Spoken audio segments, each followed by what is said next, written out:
All right. What have we got tonight?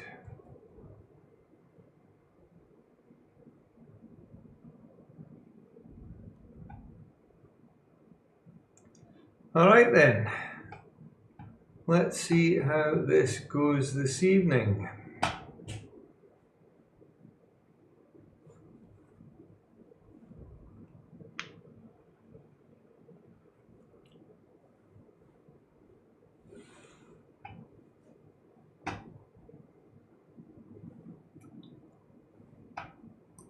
All right. How are we all doing tonight? Who's all there? Hello, whoever's just dropped in. I'm just getting started.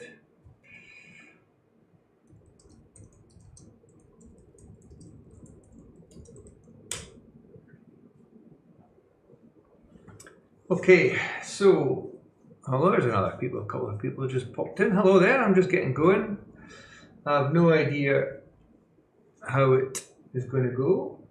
It's still very hot and humid. Is audio all good? I think it is. I think I've got the right microphone selected. Okay, so at the moment it's still hot and humid, as I said, outside.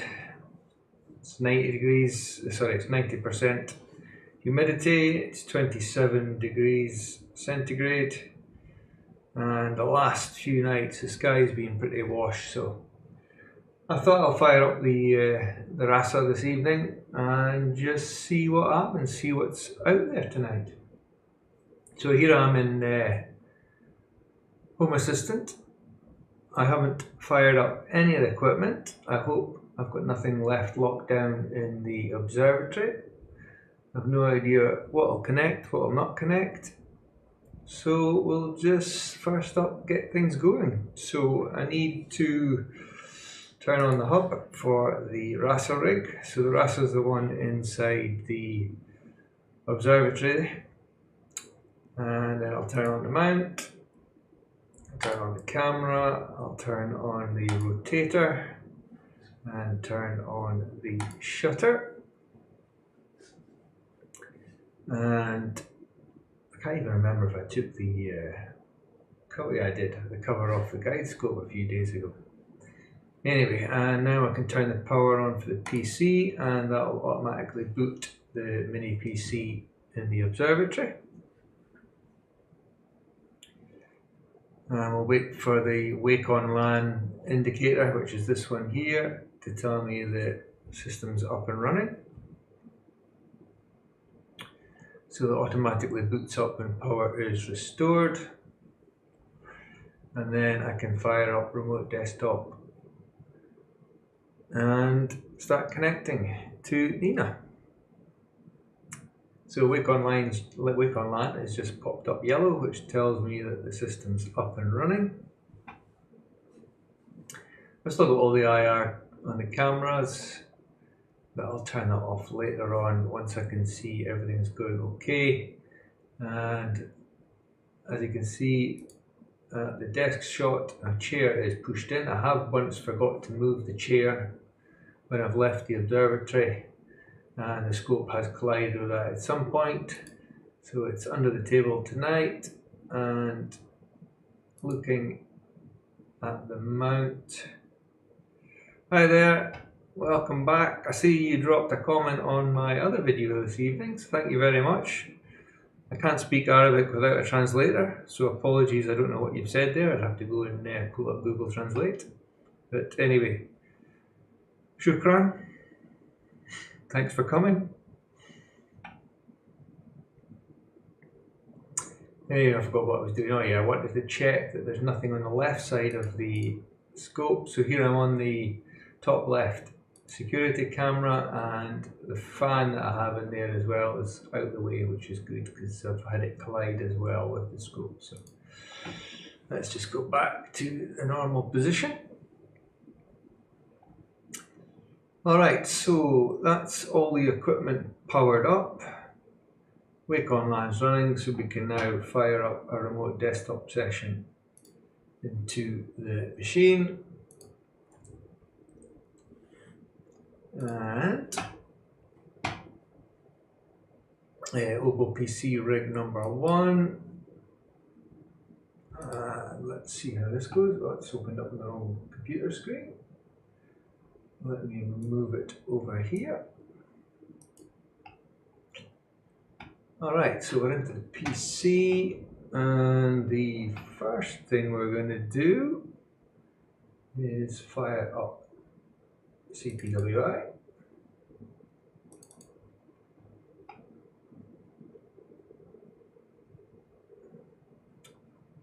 I'll hit start. There's a new update available again. Oh, let's fire an update. Let's live life in the Edge.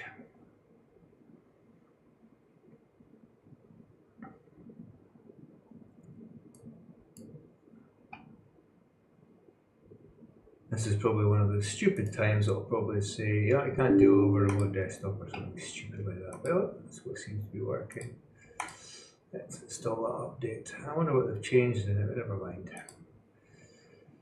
Let's close that down. Alright, so which version is this number? 2.5.2, well there you have it. Very rarely I've seen this software getting updated. Okay, let's connect to the mount, hopefully.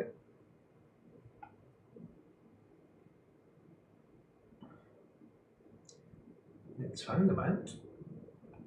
I'll leave it to settle and see if it picks up the GPS, but seeing as it's powered been off for a while, it probably needs to do a cold start on the GPS, and that could take anything from 30 seconds or so to God knows how long. It can take forever.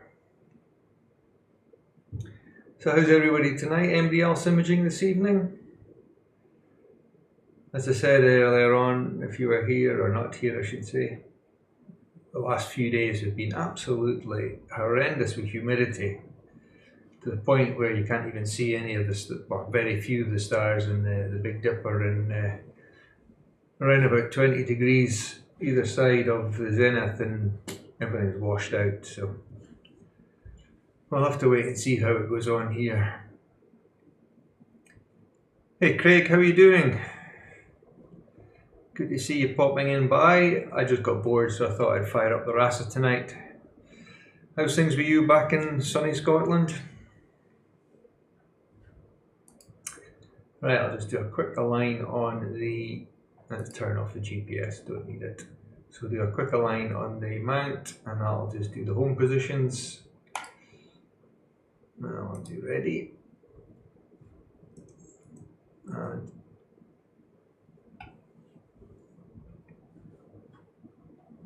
where is my Home Assistant going? I need that open so I can see what I'm doing.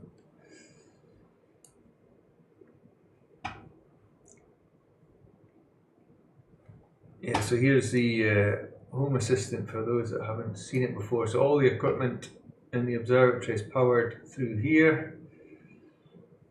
And as you can see, we're running rig 1, which is the observatory rig, and all the power has been switched on to all the devices. The PC's been powered up and it's automatically booted, and I can tell that from the wake on LAN indicator. And there's no obstructions around the telescope, so all should be good. I just need to rely on some of the connections working. So let me move my Home Assistant out of the way.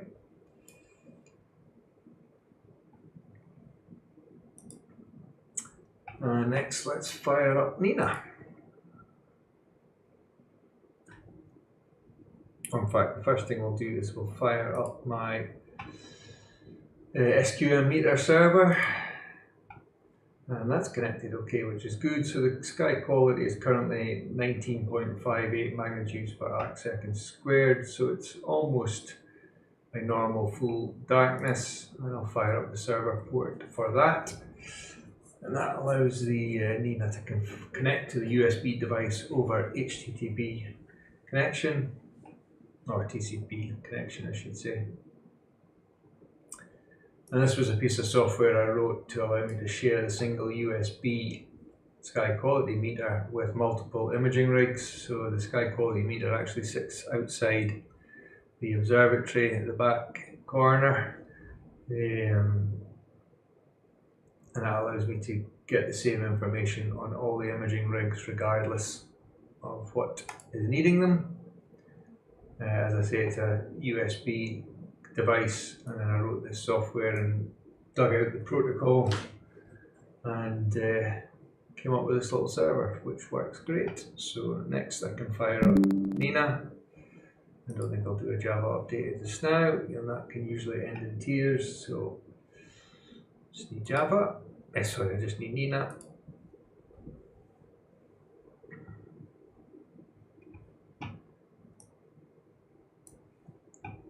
And we'll use my default RASA 11 profile.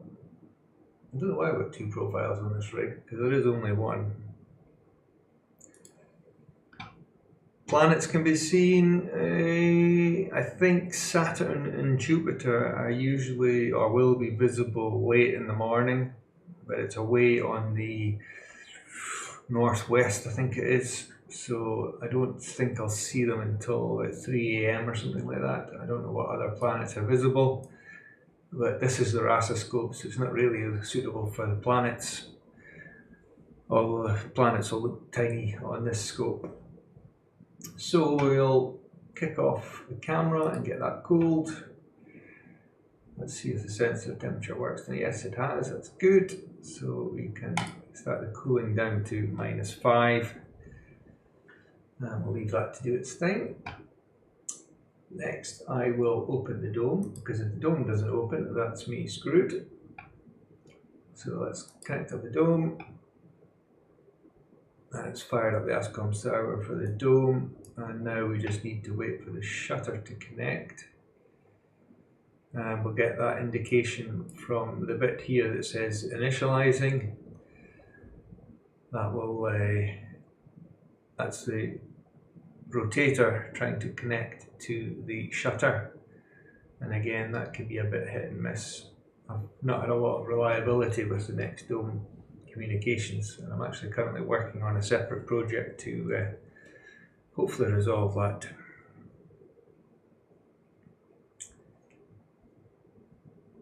So the shutter looks like it's connected as the battery voltages come back, and it's marked itself online. So if I pull over the Home Assistant again and we look at the cameras,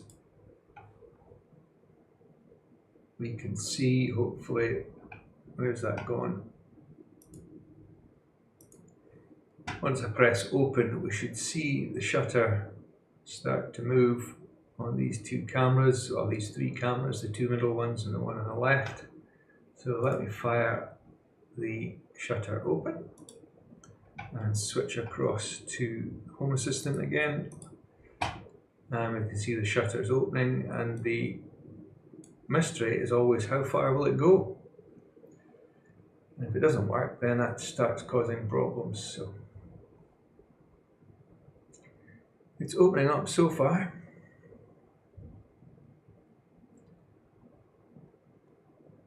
And we can see it coming up here on the bottom middle camera.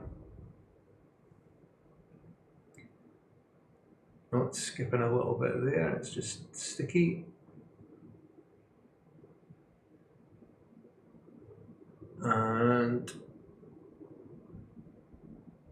I can see it coming up in the top left camera. So there's it stopped there. So if I go across to the next dome software, you'll see it's gone offline again. So this is when I start getting problems. We'll see if it recovers.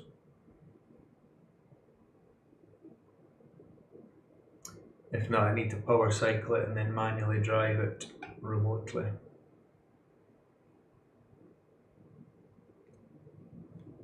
So it doesn't look like it's going to recover.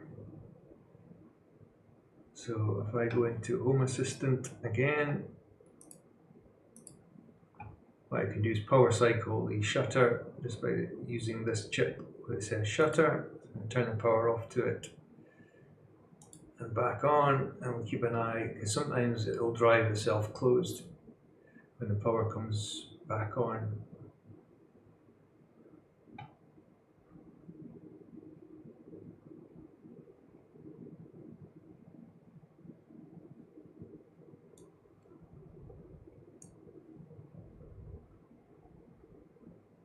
ASCOM stir, we're still trying to reconnect.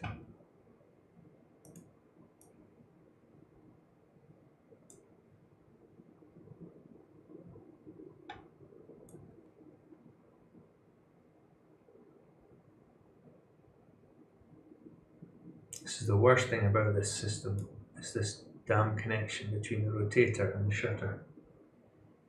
It's never been reliable since day one.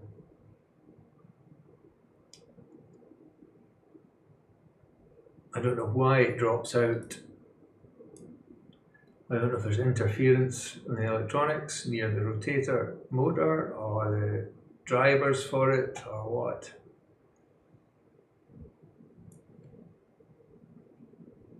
So the shutter is still reporting offline. Let me power cycle it again. Leave it a bit longer this time.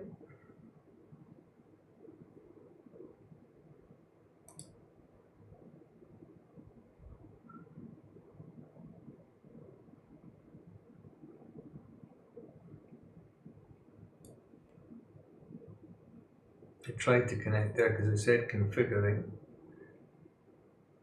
So that's the Zigbee element within the system being programmed by the rotator. It's still not working.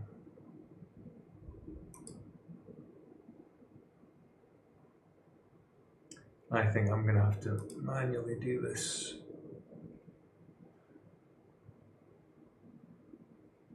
So just another power cycle there.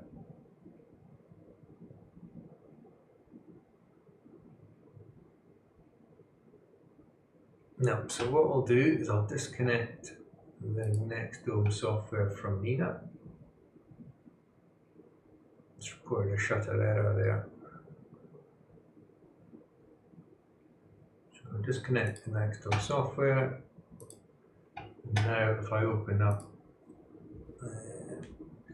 forgotten what it's called, Clear Terminal, that's what it's called. Clear Terminal. And open a connection to, is it COM11 or COM4? Let's try connect COM11. Yes. So the shutter is open, is connected because BV is the battery voltage command, and then the 885 is the ADU units from the battery between 0 and 1023. So if I do a command status request shutter, and it's telling me it thinks it's closed. So we can do OPS, which is open shutter, and it's trying to drive open now, and I can see that on the camera, which is good.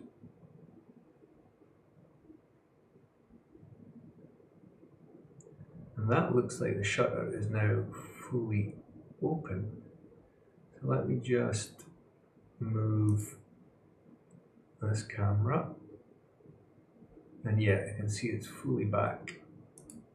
So this bottom left camera is the one I use for monitoring the charger contacts. When I shut the shutter, if the dome hasn't aligned properly, I can see where it's sitting, and I can start to drive the rotator until I see a flash of the contacts meeting with the shutter. Anyway, so the shutter is now open, but it thinks it's stuck sort of midway. So what I can tell it is to do a PWS command, which is set the position right on the shutter to the maximum, which is 46062, and its range 46062, and do SRS again, status request shutter, and there now it thinks the shutter is open, and you can see the contacts are 1, which means it's hit the micro switch for the shutter. So I'm finished with this. I can close this connection, and I should be able to now reconnect Nina and hopefully the shutter won't try and close.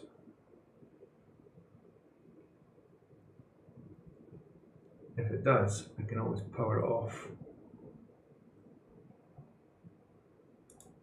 But I think we're okay. I don't know what it's doing. Something's locked up.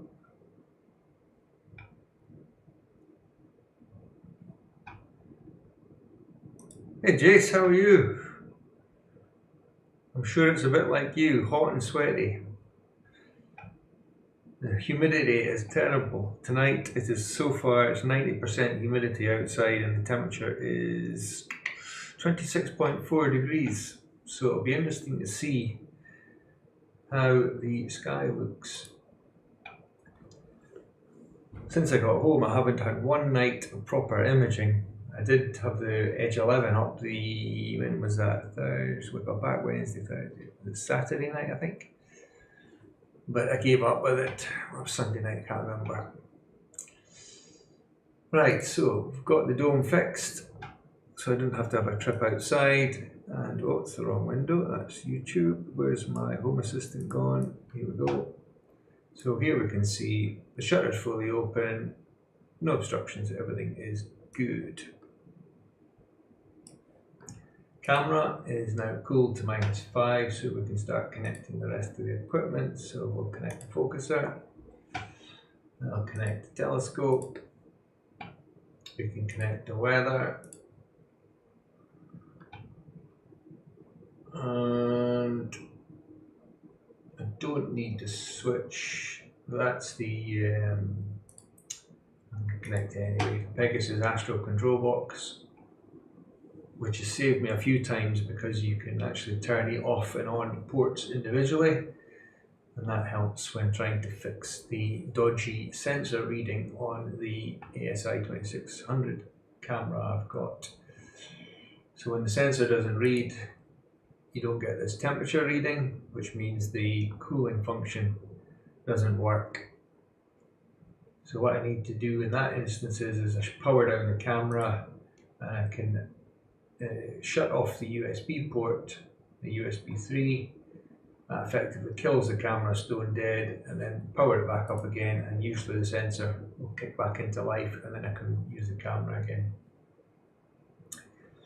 Okay, so camera's pointing north, so let's take a test image of just 5 seconds and see what it sees.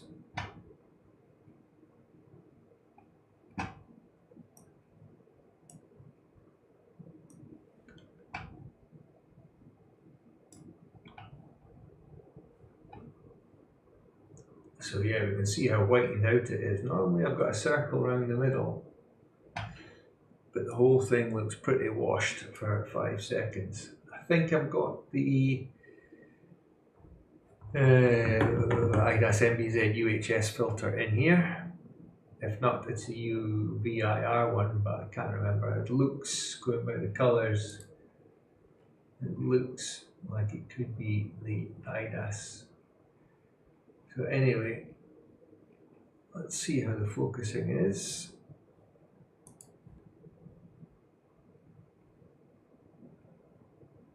This remote desktop seems a bit laggy this evening.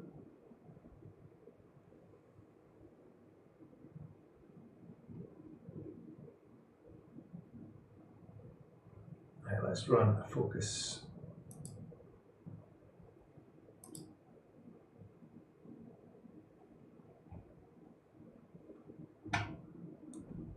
Let's move this over here.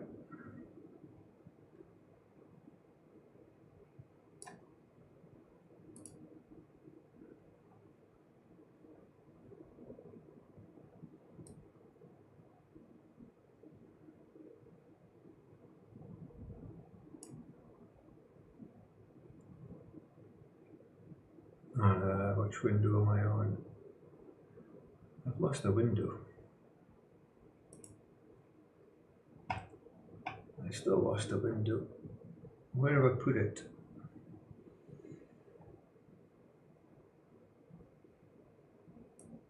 Oh, there it is there, Home Assistant.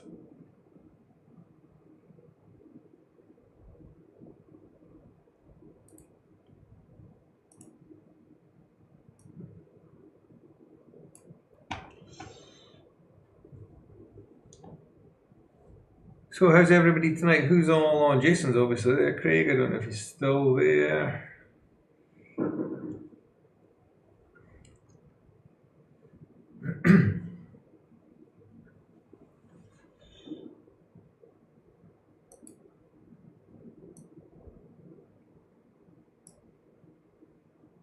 So the sky brightness has actually got a little bit lighter, 19.48, so it's heading the wrong direction.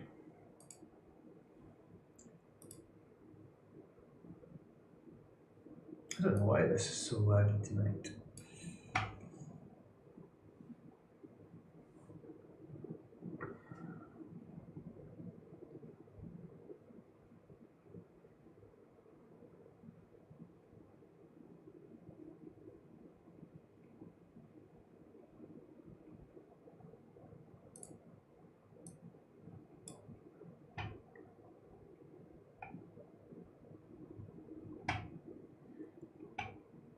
So has anybody managed to do any imaging lately?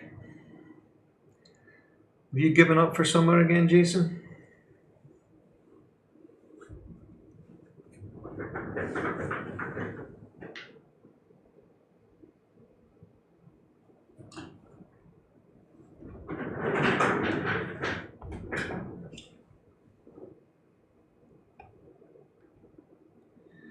What have we got here at the focus?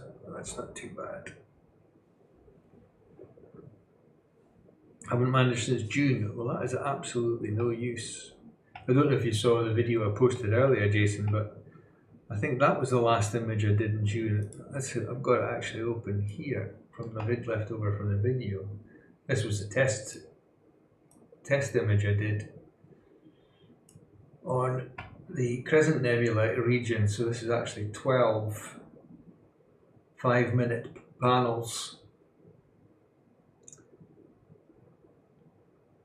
And what I was actually doing, I'd spotted these little planetary nebula in the image. There's 2 of them. Where's the other one again? Number 5, I think it was. Where was it? Up here, yeah. So I was having a look to see what they actually were.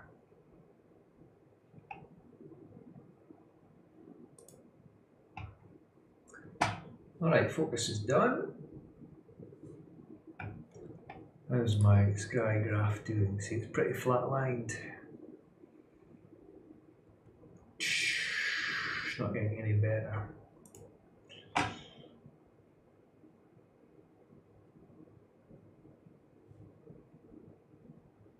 Okay, so I think we are guiding. That's the only thing I haven't fired up yet. So equipment, guide. I've got no idea how polar aligned the mount is, if it's drifted off. I've sometimes seen the mount do some, it's a permanent mount on a concrete post in the observatory, and I've still had to go back and polar align it now again. So I don't know if it's thermals that's causing it to move, but it's not out by much occasionally. Let's fire up the guider and see what it can see, connect.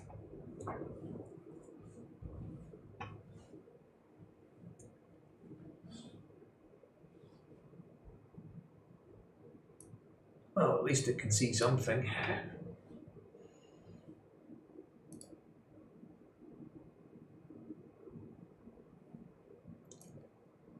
Right, what we're going to have a look at, that is the big question. Let me open up still area.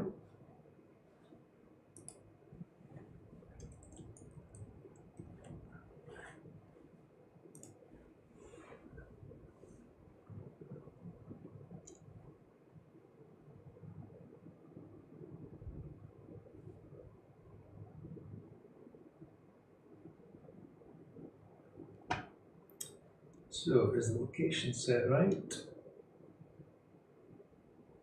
Where's my location? Excuse me. Wrong window.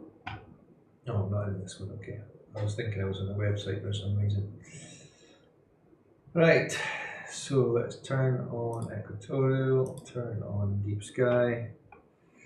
Hey Peter, how are you diddling?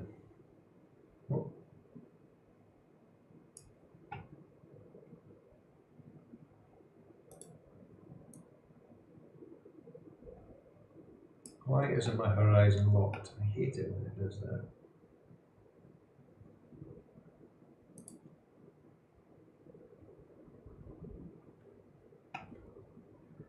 So,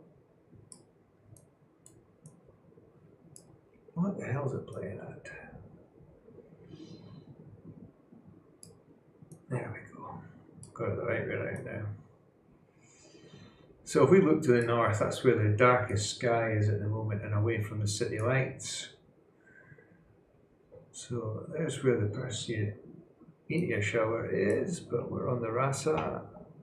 We can just check and see how things are looking if I head over to Andromeda, and that'll give me an alignment point. So if I change my optics to RASA and choose my camera is the ASI2600, so we can see.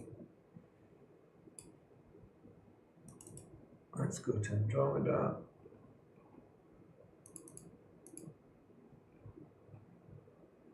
So if I remember correctly, let's get rid of this full screen. If I remember correctly, I have the remote desktop connected to my Stellarium in the house. I can just quickly check that in, is it in options or is it equipment, general, something like that. Options. Yeah, imaging. No, where is it? General? Where the hell is the equipment? Weather, Stellarium, yeah, so it's connected to the house. So I should be able to pull directly from Stellarium over an observatory into the house and get the coordinates. Yep.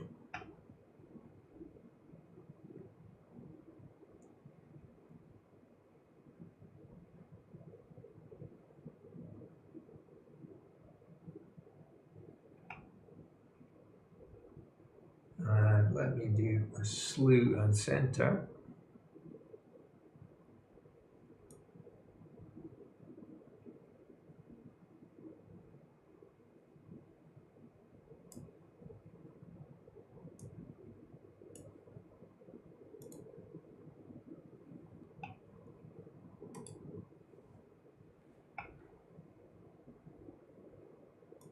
And while it's doing that, we can see everything moving in the observer. Oh, I've never turned on the dome. That won't help. Equipment, dome, tracking. And is the telescope sent to side eagle? Yes.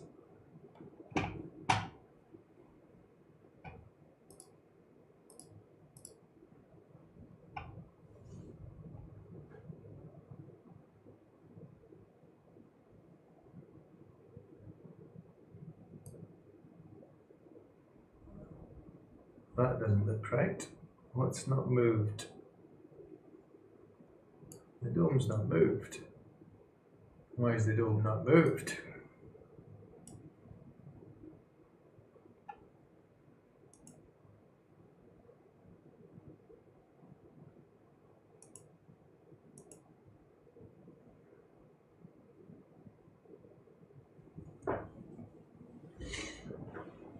Oh, this is frustrating.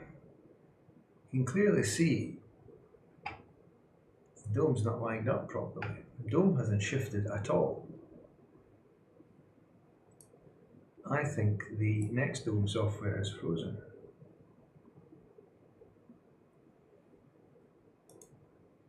Is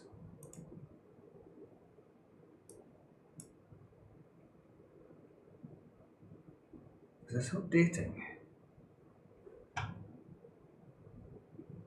I don't think the dome is moving.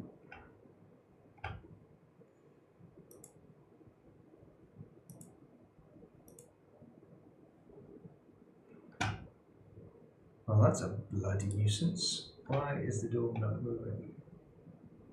I haven't left one of the wind latches on, have I?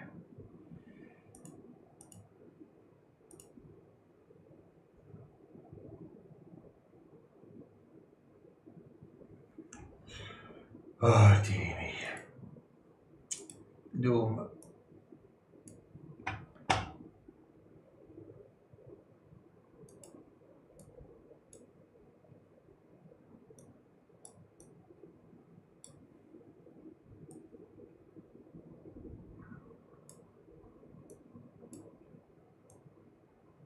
So we can see it's not moved off its home position. I wonder if it's stuck. I might have to go and give it a shove. So if I turn off tracking, try and move it. Let's move it 45 degrees to the right. And it's moving. You can see it's moving. So why wasn't it tracking?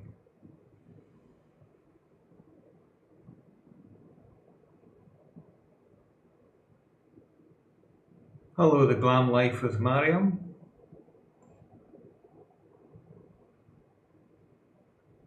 Right, so the dome's now moving. Let's put tracking back on. I wonder if it's gone out of sync. Yeah, it's going back home. So for some reason, the dome doesn't know where it is. So how I can fix that is if I put the telescope back to the home position. If we go back to, let's move my home assistant out of the way a minute. If we cancel the slew and center,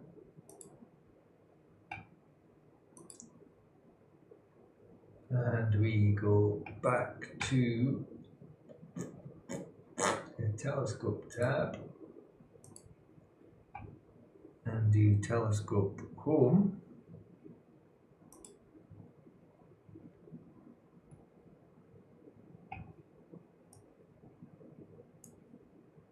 the telescope will go back to the home position, and as long as it lines up in the middle of the slit. I was trying to do a home hunt.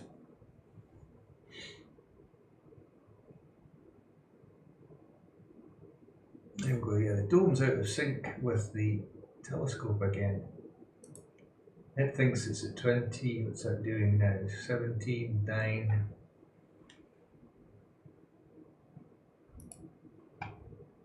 Where is home system gone? Yeah, so the dome says it's pointing at 358, but the telescope, things haven't lined up. So the dome is about 45 degrees out. So if we turn off the sync,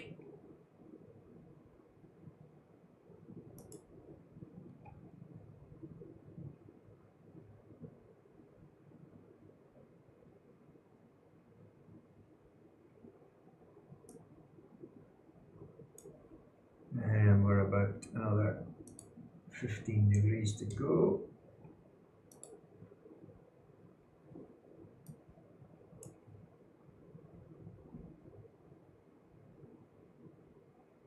And we've got another 5 degrees. And we'll see how this does. We can always resync it.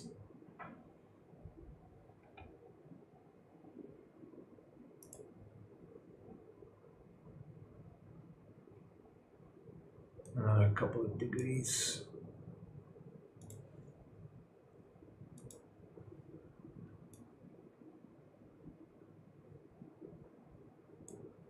Right, so that's pretty close to, maybe another couple more.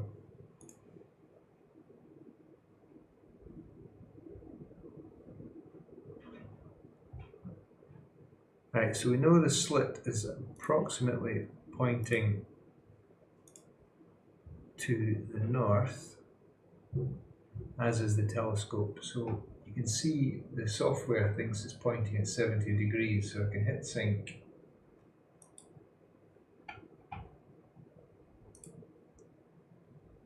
And we'll see that it's lined up now 358 to where the telescope's pointing. But I should be able to do a find home, and that will reset it now.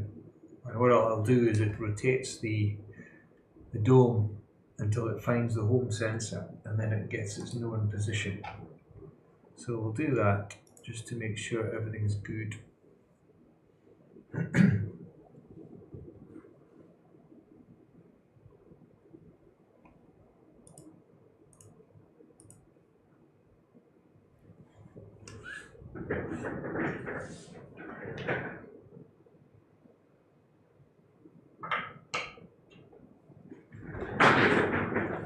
Yeah, I don't know why the dome forgets where it is. It's really bizarre. And I hate all this faffing about with the equipment. It should just work. But then it wouldn't be astrophotography if it did work. How's the styling doing? It's doing actually alright there, Peter. I moved it from where I had it on the test position, and I took it into the house because I wanted to see how it worked with the TV. I'm starting Netflix and YouTube. So I actually got it inside at the moment. I put the dish up on the balcony, and from the testing I've done, Netflix is working so much better. I pull in a higher quality stream off of Netflix. And also I did a test on YouTube with some 8K video feed, because the TV I've got is a Samsung 75-inch 8K telly in the living room, and it looked absolutely amazing. So it was streaming that no problem, about 80-90 megabits per second, so all good. So I'm just waiting for the Ethernet adapter to come now. It's been shipped, so it's probably here next week, and then I'll be able to tie it into the network. I did get my other Ubiquiti Edge router switch out, and I've reprogrammed that to take multiple internet connections, and I'll set it up for load balancing, but I don't think I'll use it for load balancing. I think I'll do some custom source address routing, and then I can push the traffic in the various directions, but I'll wait till I get the Ethernet adapter first. Okay, so the dome has done its find home. It seems to be okay, so let me turn the tracking back on, and hopefully this time if we go to Andromeda, so if we go back to the framing wizard and slow in center, let's see what it does this time. And this time we can see the dome and the telescope are heading in the right direction. Well, that's positive.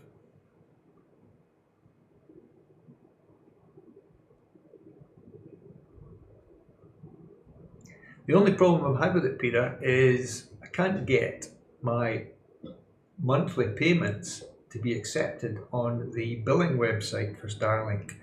I've tried both the UK bank account through one debit card, and one credit card, and I've tried my Cyprus bank account, both an old card and a new card. Nothing's worked so far. It keeps saying payment failed, and it keeps saying it'll try again. There's no payment failures coming up on the banking website. The authorizations for the transactions appeared on the card when I first registered the card on the site, but nothing's working. So I'm just waiting to see what happens. I've got one other credit card that I can try, but I'm just waiting to see how these, because I've got 3 or 4 different pending payments, and I don't know what's working, what's not working, and I'm waiting for feedback from the bank in Cyprus to see if they've got anything in their system that's showing an attempted payment request. So I don't know what's going on. And of course the Starlink website, there's no contact information. All it does is say on their help page, contact your bank, and it's shit actually. So I don't know. We'll wait and see if it cut me off. But I had a look on the internet, and there's several people who have the same problem. So I think the Starlink payment system's not working properly. Right, so where did we get to? Oh, we're slew and centered to Andromeda. It's done its plate solve and imaging Now we can see Andromeda. But you can see how washed out the sky is. That's a let's do a 5-second exposure.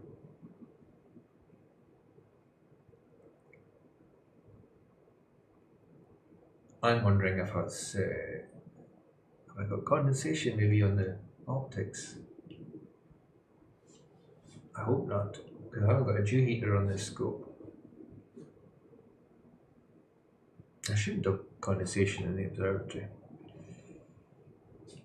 I think it's just the humidity.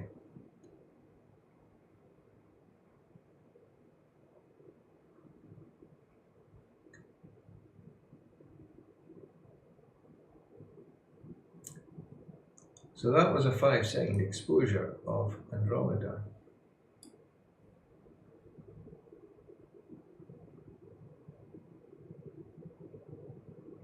And we can see how washes.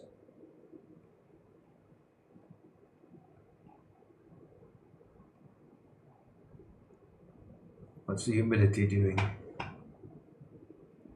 Where is home assistant? So yeah, humidity is 90% outside the observatory, 79% inside the observatory, and the temperature is currently 26.5 inside the observatory and 25.7 outside.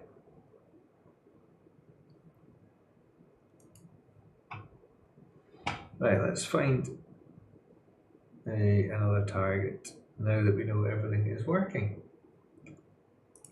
But I don't think we're going to have much joy with the condition of the skies.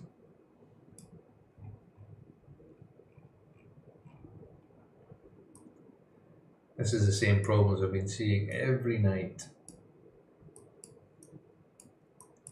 Where's the triangulum? How high are we there?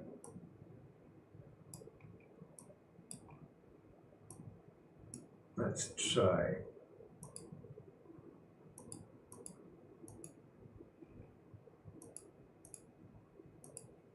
Triangulum. Framing assistant grab from planetarium.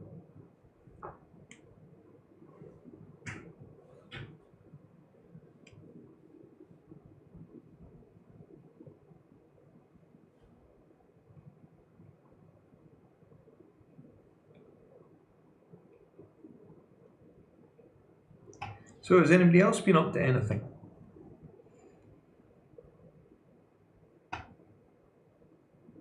Let's slew in center. Where is my assistant? She knows.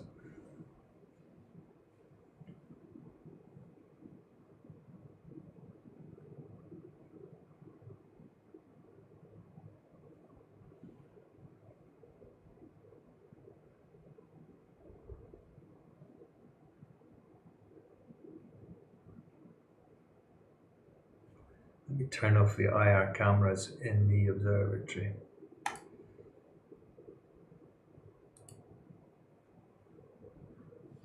In case that's causing everything to wash out as well.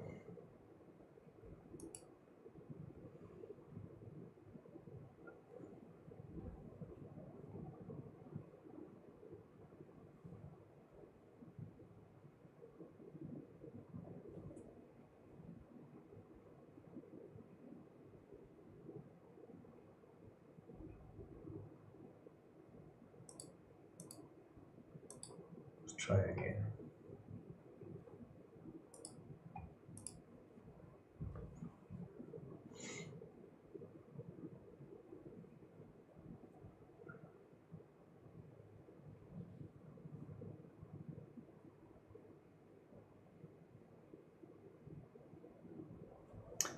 Can't see anything. I'm wondering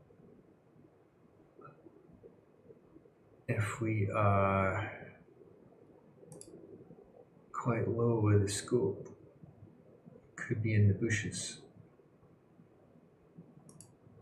Let's have a look at the angle. Yeah, we might be behind some bushes there. It's at the tops of the trees we can see I know we look like we're over the side of the Plonket, the observatory slit. Let me rotate it. See if that helps. Let's go 10 degrees to the right.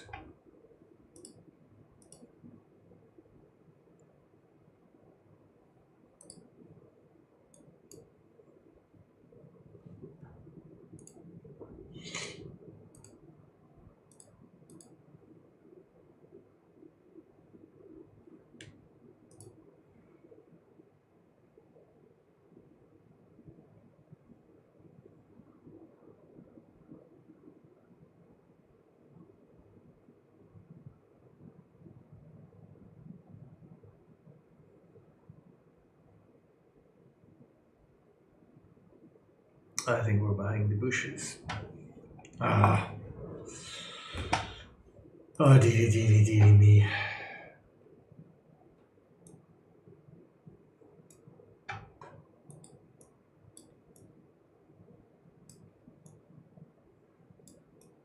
What else have we got?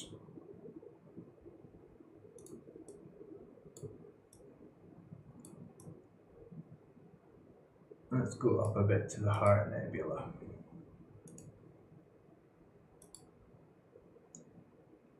Equipment, dome, track, close,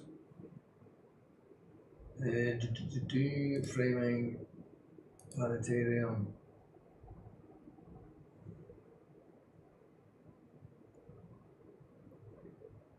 I think this is going to be a disaster.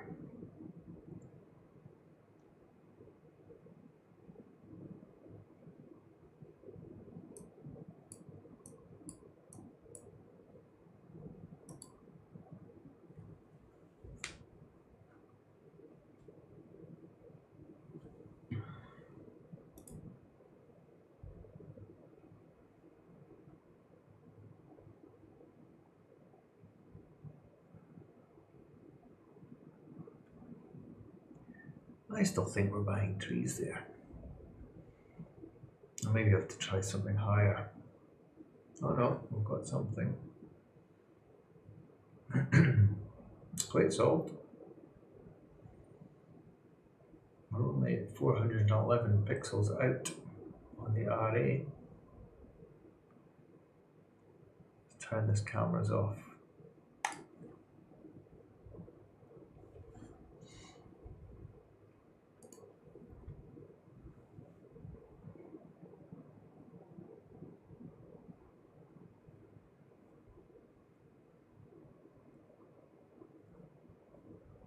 So what have you put on your dual scopes then, Peter?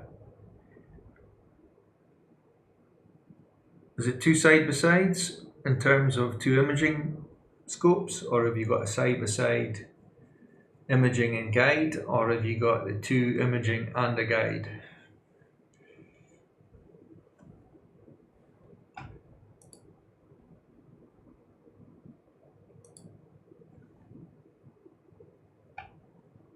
That's just a shocking image there.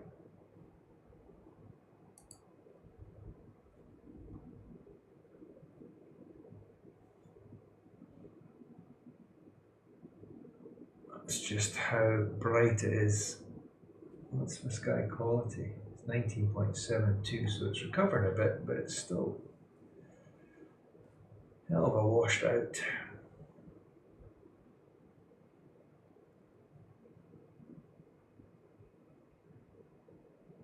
Two mono cameras as well, fancy. So one for luminance, and then you can put your filters on, swap them around, so you could get your SHOs done in 2/3 of the time.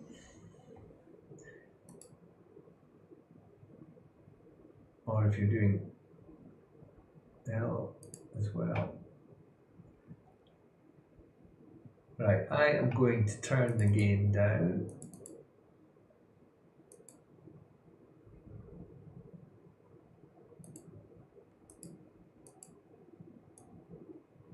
This mini PC is up to no good as well. There's something hogging. I wonder if Windows Update's trying to do something in the background. Anyway, let's turn the game down just to try that.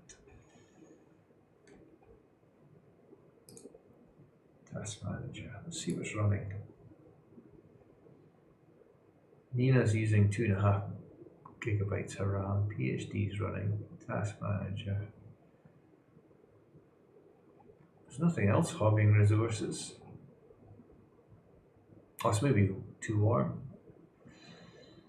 That could always be a possibility.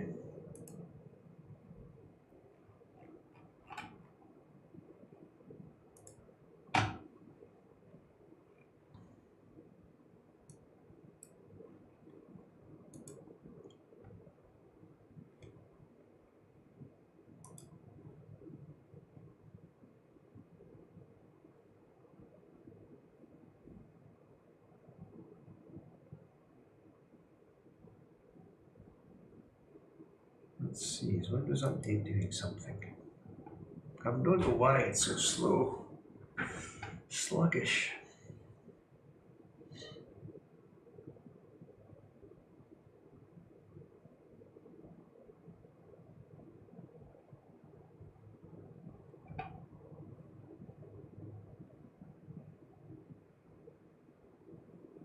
So I don't think let me just minimize that a second. I don't think I've got the security camera feed being pulled.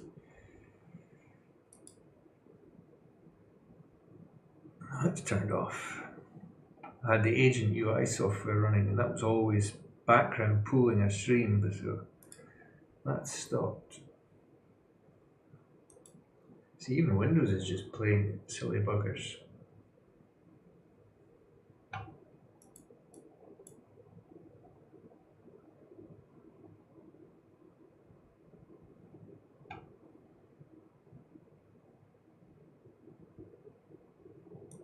Windows has crapped itself now. I can't believe it.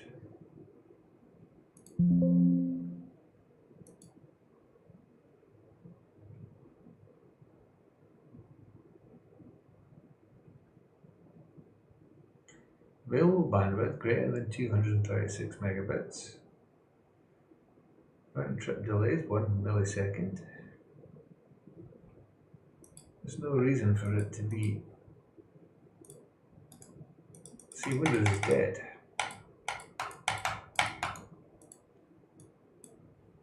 Let me close the connection and reconnect it.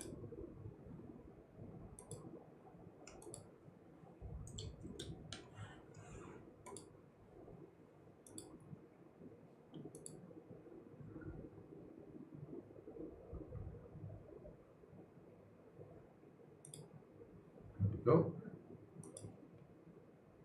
Settings. Let's make sure Windows Update's not doing something.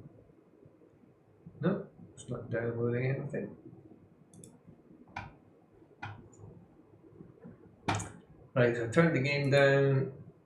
Let's do a 5-second. I don't think we're going to see anything. The humidity is that bad.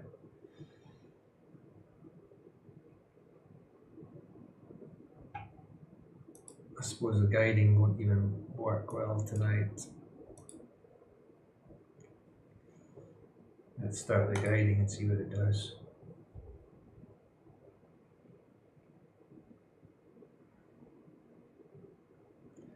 One 1.13, 1.08. It's coming down. Let's see how it stabilizes.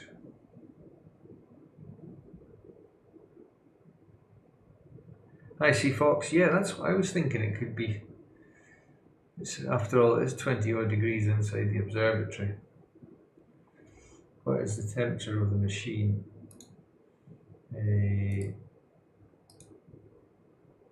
Where is the... Where is...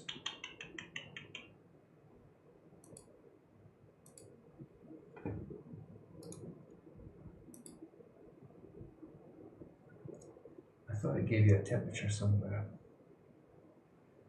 I don't have any of the hardware info tools or anything running. It's sorted itself out now, so it seems to be okay, so I don't know.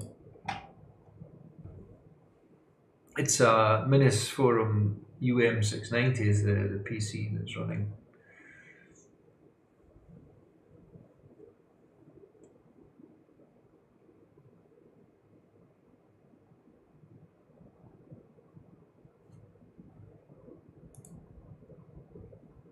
The guiding's okay, it's at 0.76. Can't complain of that.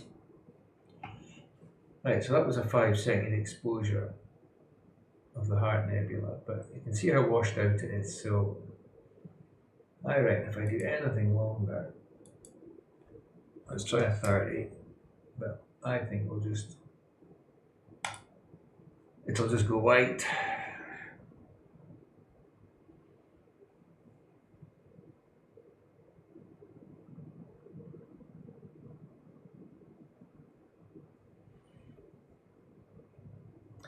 So anybody who uses PixInsight there, did you see the latest information that the Easy Processing Suite is no more? The guy that hosts it doesn't want to maintain it, so he's shutting the project down. So the newest version of PixInsight that is installed won't work with it.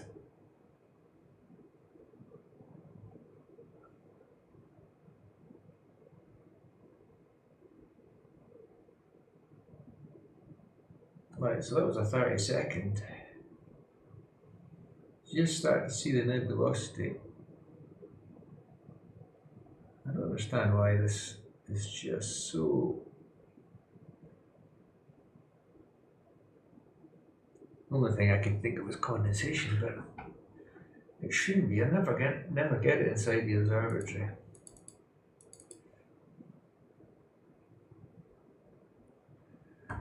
Hey Brady, how long have I streaming for? Tonight? Good question. Where's the clock? 1 hour. And I've achieved nothing, apart from a lot of hardware problems at the start. And the weather looks like it's going to be hindering us to do any sky hopping as well.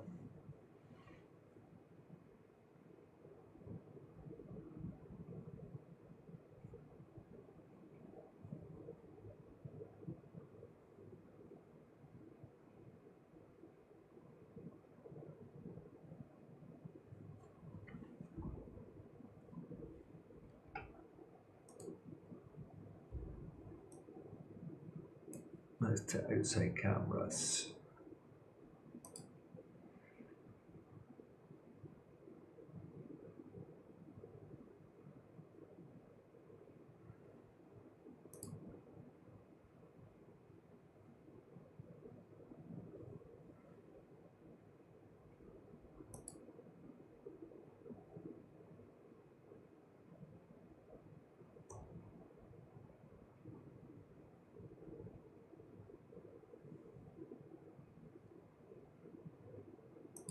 Helps if I press the right button. I meant to turn the cameras off. I just kept clicking auto if it had kept it on.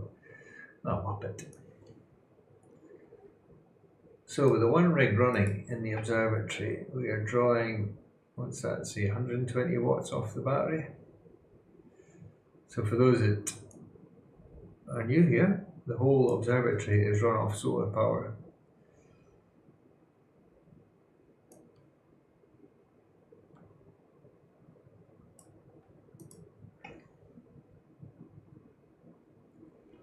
So this is a dual band filter, the CFOX. It's the IDAS NBZ UHS filter, I think. I can't remember if that was the one I left in it. It certainly looks like it. If it's not, it's a UVIR, but looking at the colours, I think it's the IDAS.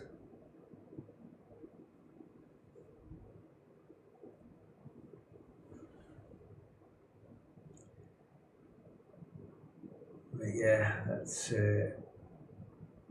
not looking the prettiest. Let's do 120 seconds out of just pure curiosity.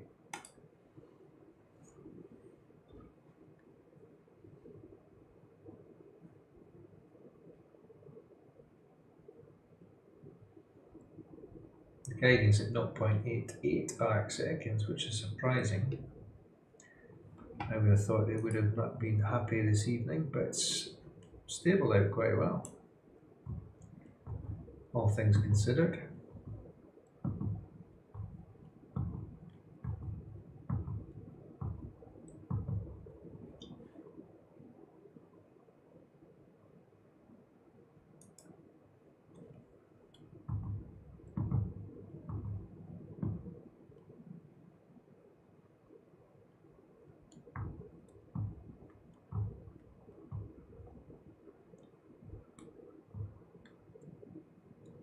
That's a minute to go.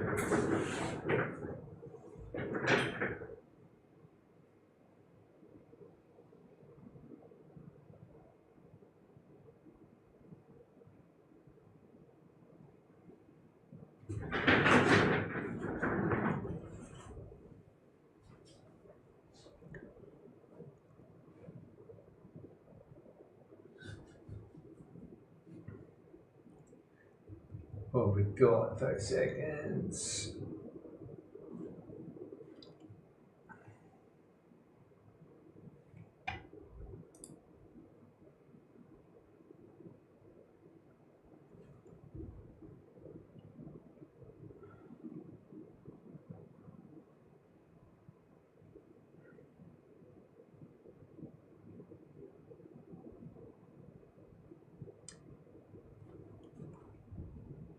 Well, to be honest, Fox, I don't know. I would have thought with the high humidity and the sky being washed out, that the seeing conditions would have been relatively poor, because they have been on clear outside. So they've been reported as low the last few nights on clear outside. So yeah, you can see 7-timer seeing is 40 to 50, which isn't good. We've got no cloud.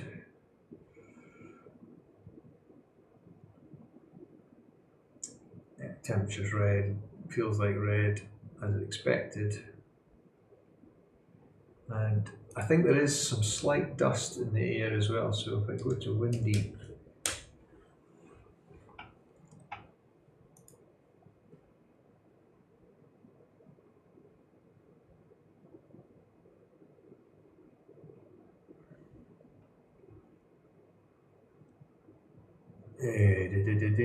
where are we going? Dust, air quality, particulates. Yeah, you can see the region seems to be pulling in dust off of Turkey. So I don't know whether that's also contributing. Cloudy. Let's have a look at the satellite. There's a little bit of hazy cloud. You can see it over the west coast of the Akamas Peninsula. Just some very light haze on the infrared and the visible.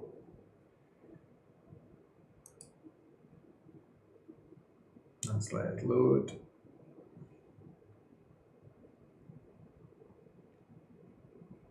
There's nothing really showing up on the visible.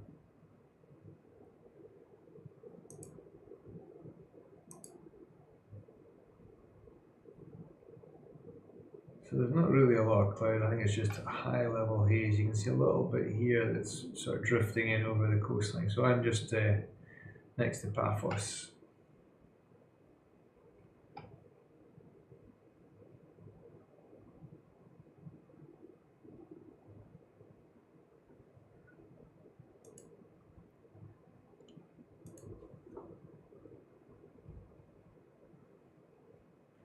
But yeah, there's dust.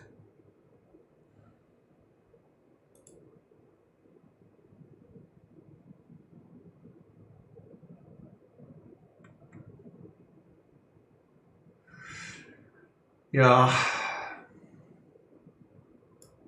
So what was that question? Can I move one of the scopes so that you're dome cameras can have a look. Well, that's certainly an option. So we're starting to see more of the nebulosity.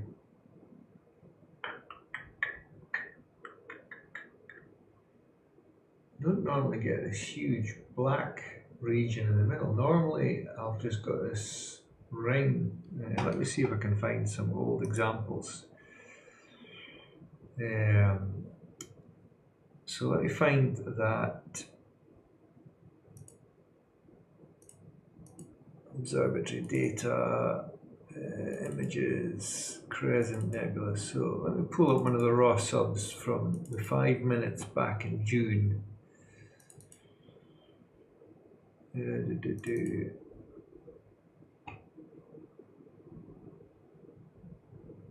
No, that's not one of the raw subs.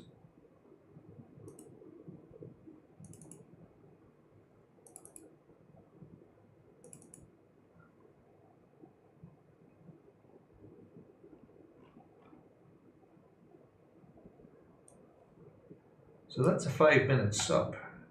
I don't know if that's processed or if that's raw. Hang on a minute. What's going on?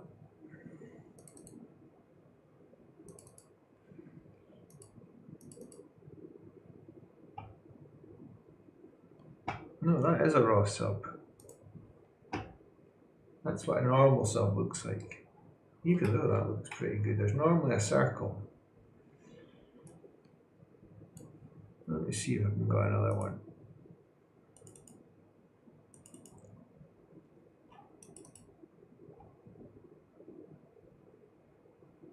Is that the scope? When was this? This was in March.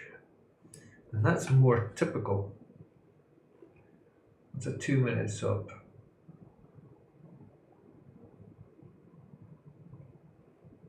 But since I've made some changes to the scope with the UFC filter system, this is flattened out quite significantly now. And normally just get a ring around here, which is, I think, is internal reflections. Let me see if I can find. I've got that many test shots in various folders across 3 different machines, and it's a pain.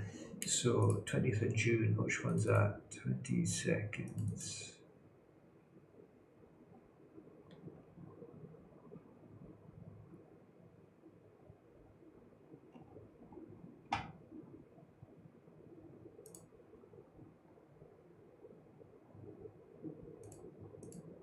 May, 8th of May.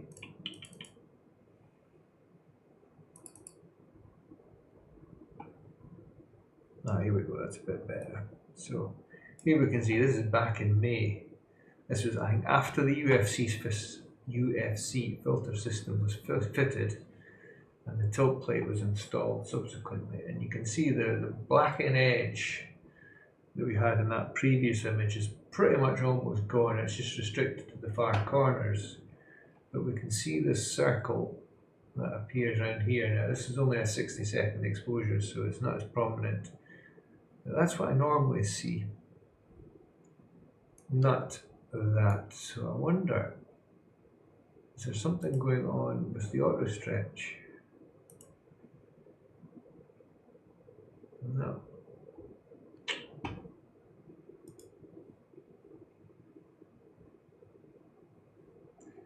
Yeah, that's what I'm thinking, Jason. I'm just trying to think which is the best way to try. I don't want to go outside. And I don't have a dew heater for this scope because I've never needed it inside the observatory. And the temperatures are high enough that I think we should be okay. I've got the juice shield on it, and normally that is sufficient to keep anything off the optics.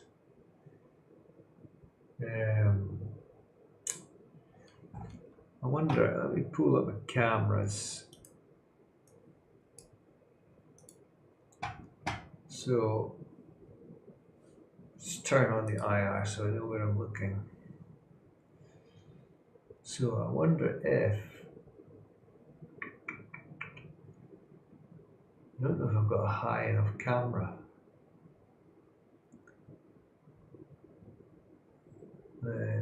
This one at the door I might be able to see. So this top middle camera,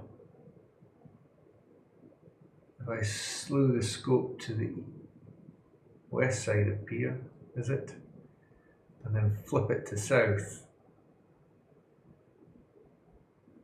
I may be able to look down the barrel of the gun, so to speak. The other cameras, there's one where you can obviously see the infrared flare in the middle of the door above all the electronics. And then there's the one at the shutter that sits on this wall plate that I normally use to look at the contacts. I might be able to, I think I'll be too close though.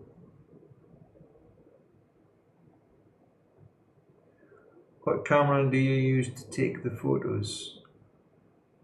Which photos, Brady? The actual astro images, or these ones in the webcam security camera monitoring? If it's the astro photos, then it's an ASI2600 one-shot colour.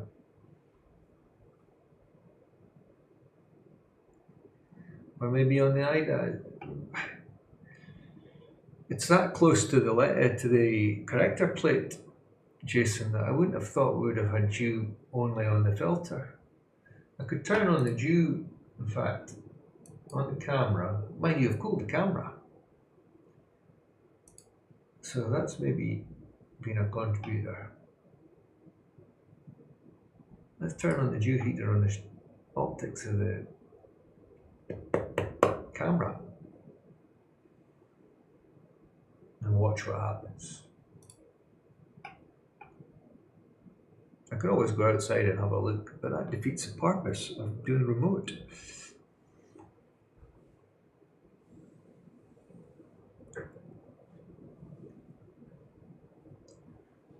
While it's doing that, let's fire off another 2-minute exposure. Let's turn the gain down to 0.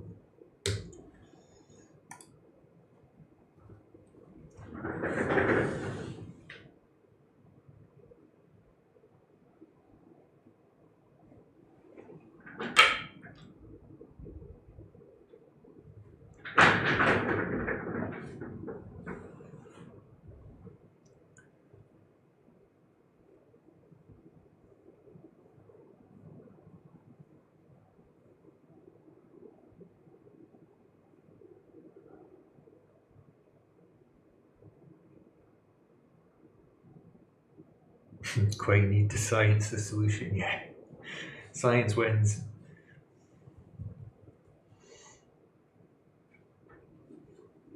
It's a long walk downstairs and out through the garden in the dark. Especially after I put flip-flops on. There's bugs out there, you know.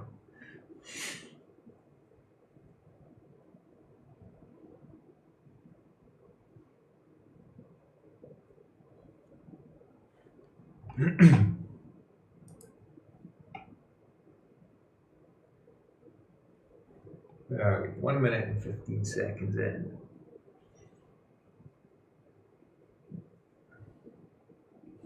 Crunchy underfoot is an understatement. It's when you're out there and you hear things moving in the bushes, because the whole thing is surrounded by all the underbushes and dry grass and squeaky bugs and screeching things in the trees and snakes. I was taking the bins out one night and I felt something on the arm and I thought I'd brushed. There's some pecan nut trees down the driveway and along to the street. And I thought I'd brushed one of the branches on that, and I looked down at my arm and there was a big cockroach sitting in my arm. I must admit, I think I squealed like a girl that night.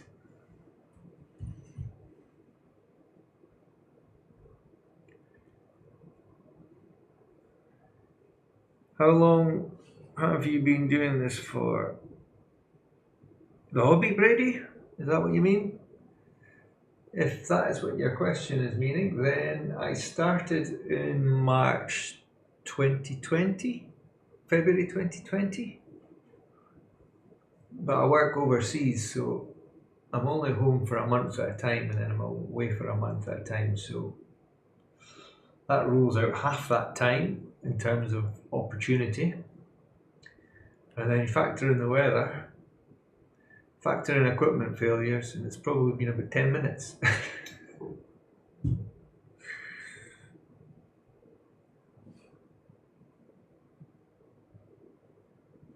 Hey Ollie, how's life down under tonight? Never scare a mad Scotsman.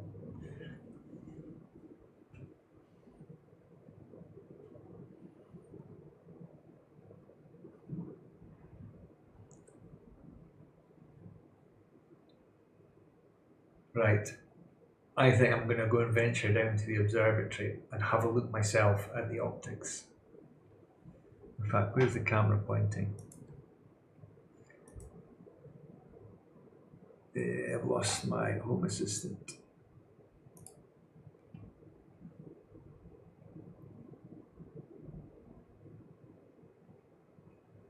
Well, we try the pointing it at the webcam option and see if that works. So let me bring up, let's turn off dome tracking, because I don't want the dome to shift. And we'll pull up CPWI slew controls.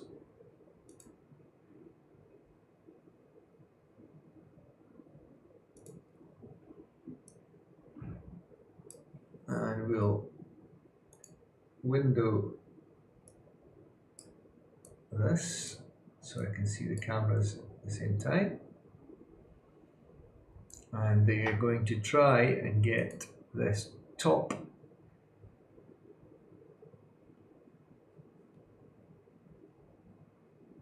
camera to point at this webcam that's looking at the scope.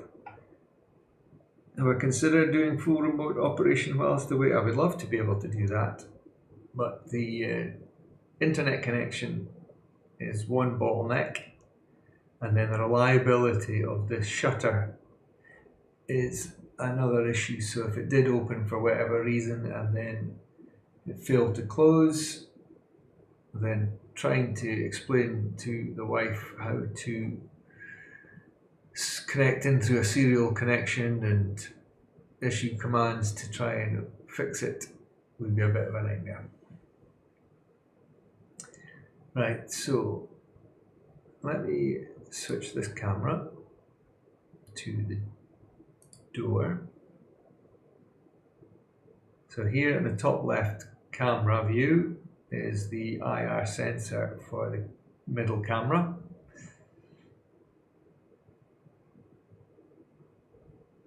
Yeah, we can see we captured the ISO on. So let's slew the scope. I'm going to get this the wrong way, aren't I? Let's knock speed down to 8 first, 7 first. Let's get sure we're going the right way. And which way is that going?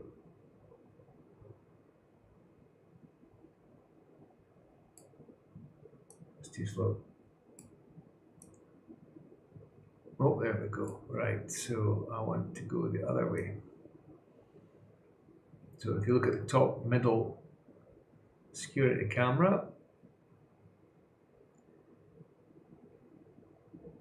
I'm bringing the scope to the west side of the pier.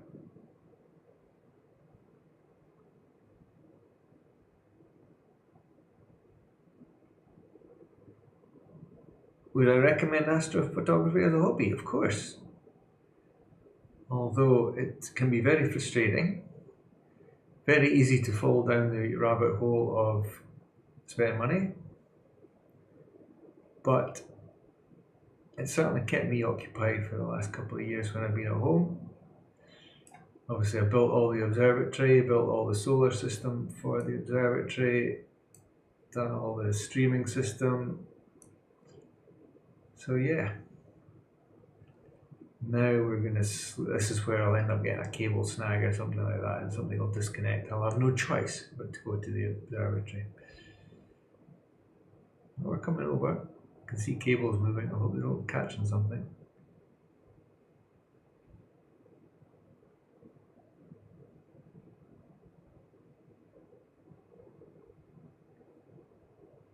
getting close. Causes hair loss. Yeah, look at me. I had a full head of hair last week.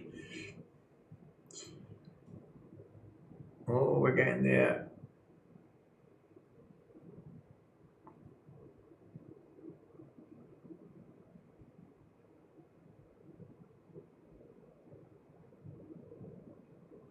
Well, I can see the top of the camera.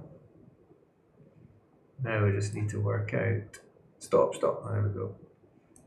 Which way do I want to go? Oh, it's not letting me slow any further. It's its limits. You see any humidity?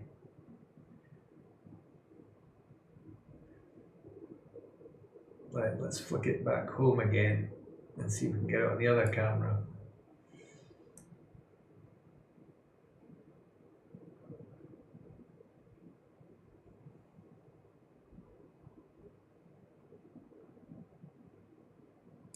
That's wrap up to full speed.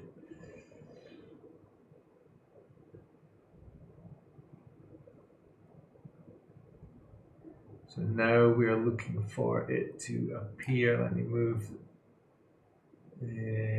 Let's try this camera. There we go. And let's knock it down a bit.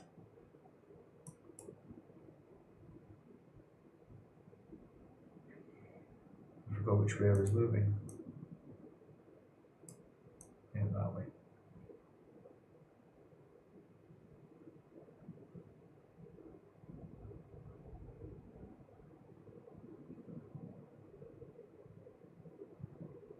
Come on.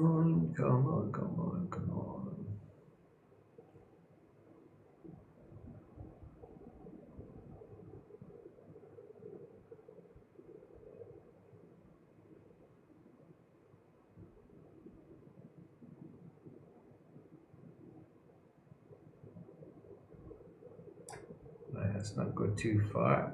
I hope it's not going to hit this fan on the other side. Right, let's flick it west. God, it's disorientating when you see everything moving in the camera like that.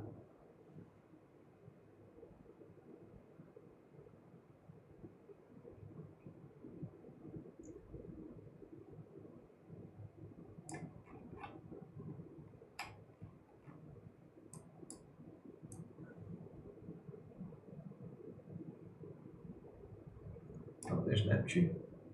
Neptune. Oh no, it's a Comet C 2020 R7 Atlas. You have it.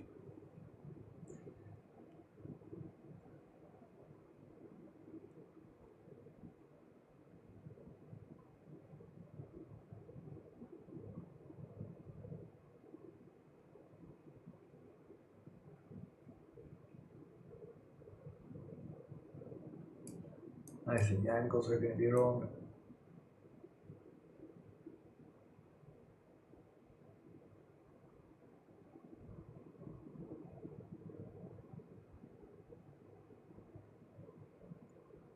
Does the weather become a problem whilst taking photos? Yes, it can, Brady.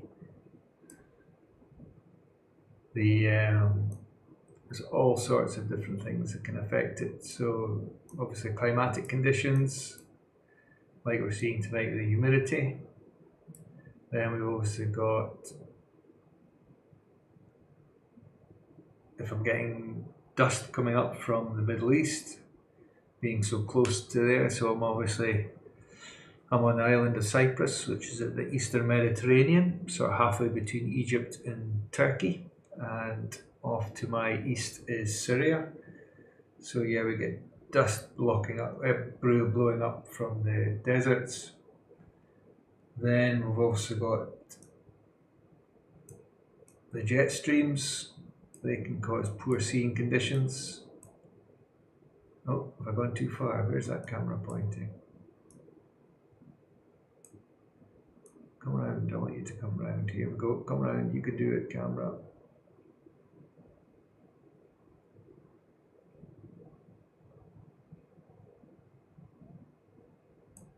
Well, I don't think there's any humidity on that lens. That looks clean to me.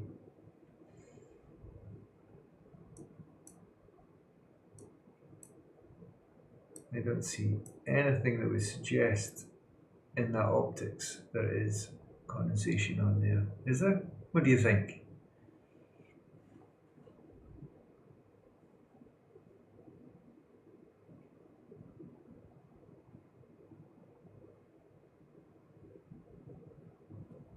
So do I keep track of the weather? I do.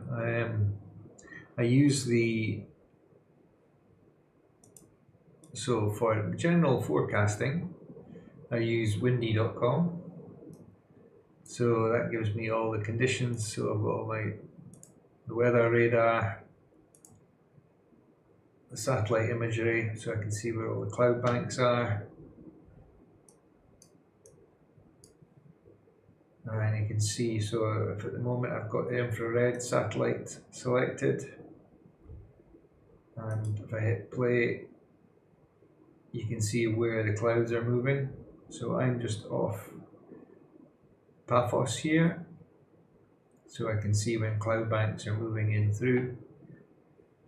And then obviously you can see all the forecasts and predicted movements for rain, etc. Particularly in the winter. I have been caught out once or twice with some small showers that came through the observatory and it didn't automatically shut. And I went in the morning and the floor was wet in the observatory and the scopes were a little bit damp. And then the other things I use for the weather and general things is Clear Outside. So this is giving you their forecasts for through this week. You can see it's all green. However, when you look at the individual elements, you can see the cloud cover, the seeing conditions, and what's expected. So generally we want this to be as dark blue as possible for these top ones. And then we can see here at the bands, the two bands, so it's your moon and your sunrise and sunset times. So Astro Dark here in Cyprus today started at 8 minutes past 9 in the evening and finishes at 4:41 in the morning. And the sunset time was 7:36 p.m. And then on my home system, so here's my Home Assistant server. So I do have all the weather on here. So this is the actual weather conditions, these trends and things. I've got the Netatmo weather system and it connects into the Home Assistant through an integration, and it can give me all the conditions and I can look back as well. So for example, I was looking at the weather for the last week to see how the temperature and humidity has been behaving itself. And we can see the top one's the humidity. So at night the humidity is increasing significantly. So last night the humidity was up at 96% during the night, and the temperature dropped from daytime temperature of 35 degrees C down to 25 degrees C round about 4 o'clock in the morning, and then that's when this daylight starts to come out again and the temperature rapidly rises back up towards the mid-30s again. So yeah, keep track of that. If you've got scopes outside, then obviously wind, they can buffet the scopes and cause movement, which will cause everything to look a little bit blurry, and your guiding and to go all a bit skew with. And then again, it depends on which direction the observatory is pointing to how it affects the one inside the observatory. So if I'm face on to the wind, then it'll have an impact. If I've got it rotated 180 degrees or 90 degrees to the wind, then it's generally not a problem inside the observatory.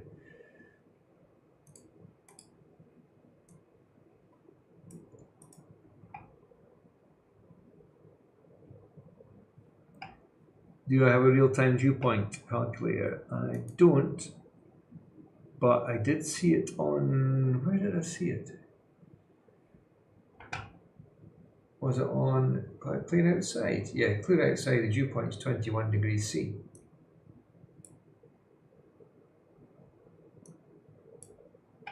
So we're clear of that. So I don't see it being a problem.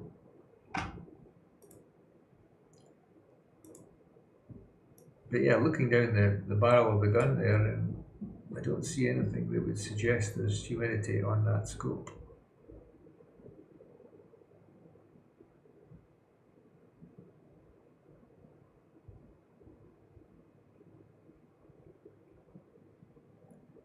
So yeah, it's a strange one.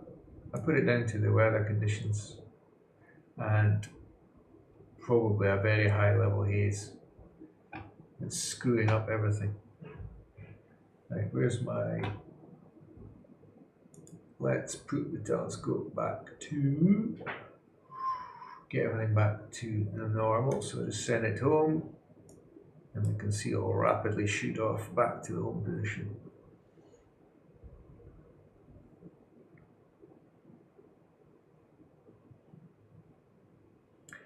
How long does it take to take a detailed long exposure image? Well, that's down to what sort of telescopes you're using. So if you're using a typical refractor or an SCT that's a f5 or an f10 or something like that, then you could spend hours and hours and hours collecting individual subs that are maybe 2 minutes or 5 minutes long. And with the RASA, because it's such a fast scope, you'll collect a lot more typically smaller sub exposures, so anything 15 seconds to 30 seconds or a minute. But sometimes, depending on the target, I'll push the scope longer, and I'll show you an example of that in a minute. Worth a shot at the zenith to see if there's a difference. Good shout, Sea Fox. The camera on this one's the ASI2600. So let's use...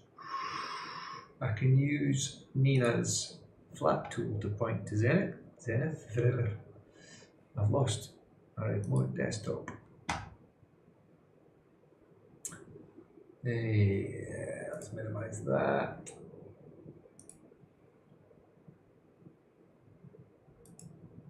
Maximize that. Let's get rid of that. Telescope. Nina, that's what I was looking for. Nina, flat wizard, slew to zenith.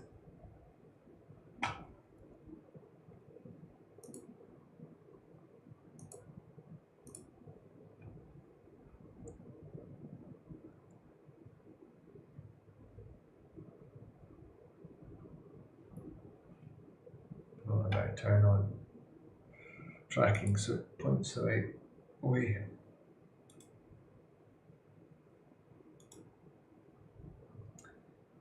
Dome tracking.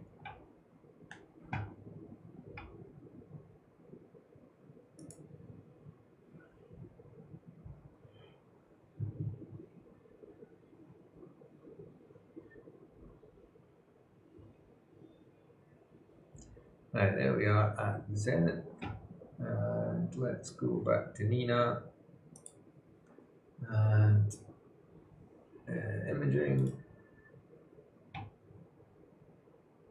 Let's do 120 so we've got a direct comparison. Yeah, so Brady, what were we talking about? Yeah, exposure length. So if we go back to PixInsight, so this was when I don't know if you were here at the beginning of the stream, but this was an image that I took back in in June this year, and this is actually 12 exposures mosaic together, and I only took one 5-minute exposure of each of the panels, because I was doing a test just to see how well the AstroPixel processor software would have stitched them together. I think there's like a 20% overlap on each of the individual frames, so I just wanted to see how cleanly it stitched it together. So that was a 12 panel 5-minute exposure of the Crescent Nebula region NGC 6888. And then if we go back to, let me pull open Telescopius, which is where I've got some of my images.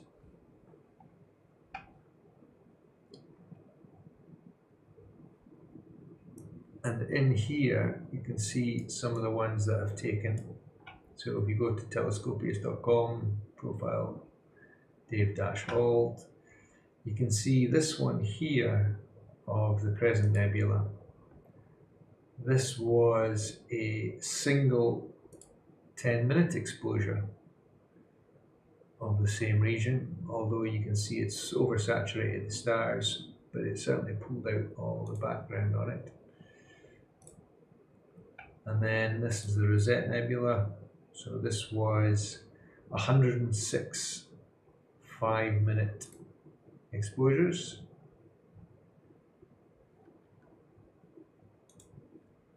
And as another example, we've got the Horsehead and Flame Nebulas.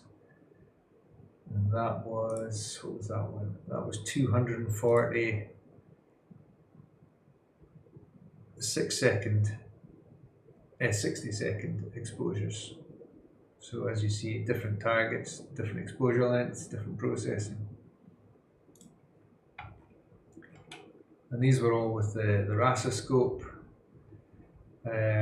This Iris Nebula, this was 87, sorry, total hours. I did it in 3 separate nights, 87, 40 and 160 exposures, totaling 9 hours, 44 minutes.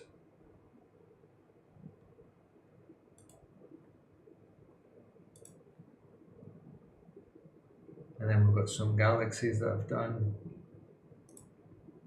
There's the pinwheel.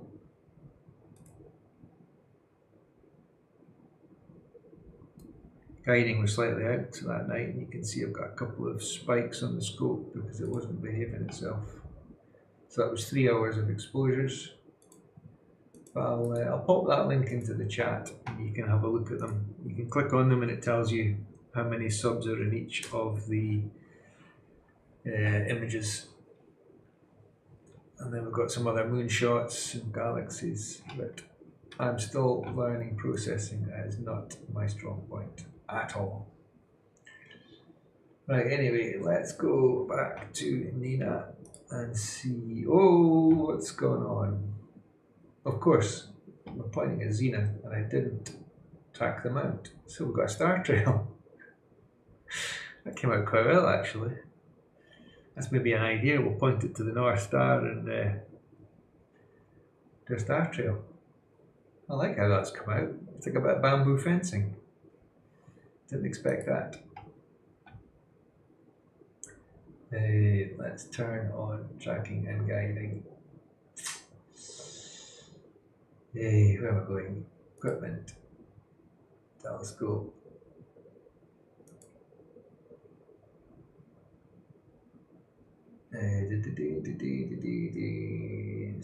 Tracking is stopped yet, so let's turn on tracking and go to the guider and make sure it is now guiding. Guiding stopped.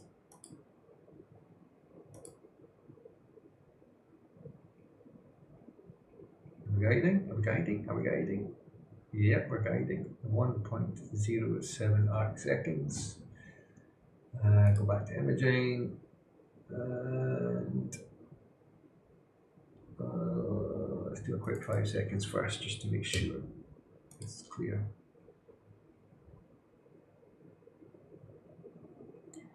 Yeah, so last night when I was outside, I could see if I looked straight up, it was a lot clearer.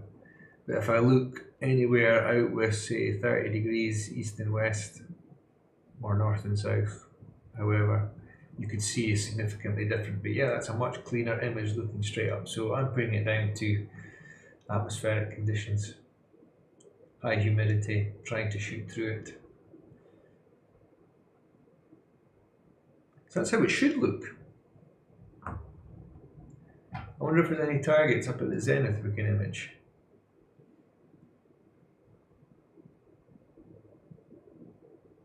I think it's just all the natural lighting and the properties, and because it does look white when you look outside. You know, my sky quality meter is telling me it's 19.83 magnitude per arc second squared, and that's straight up.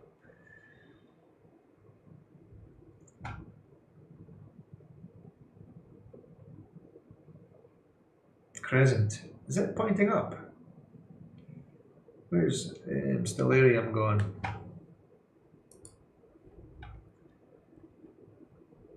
North.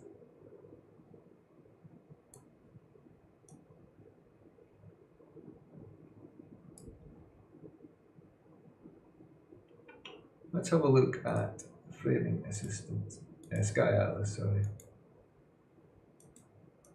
Oh, it's crapped itself again. Yeah, Brady, light pollution is always a problem.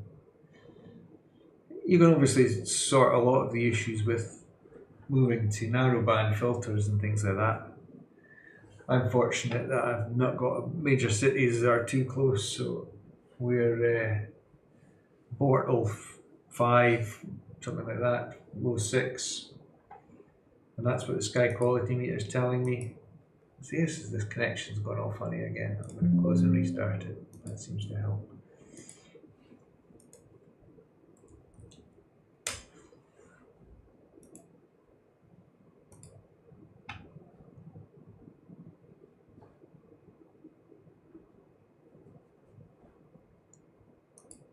Yeah, so the sky quality meter, so the blue reading is the sky brightness, 19.83 magnitude, Bortle 6, near Earth, naked eye limiting magnitude of 5.4. So normally when the weather is good, I can get this to around about 20, 20.1.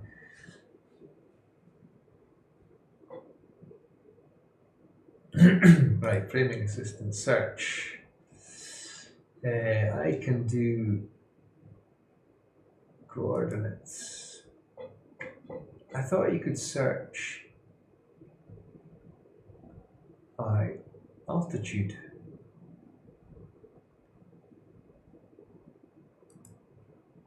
What am I wanting to search for then? Oh, this is where it gets confusing. My brain can't take it.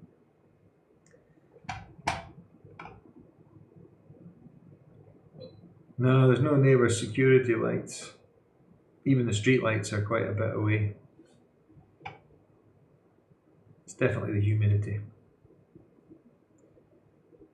Where am I going? Stellarium. So what have we got that's at zenith?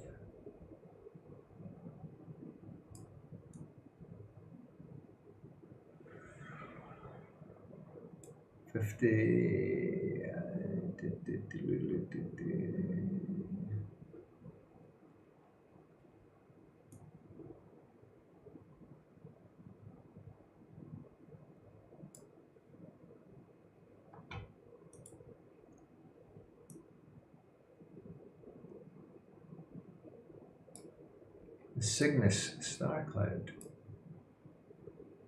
Eastern Veil Nebula.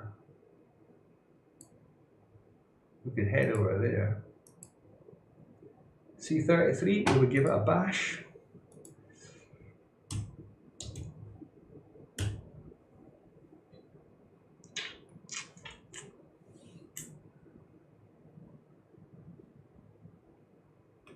Why is that not coming up?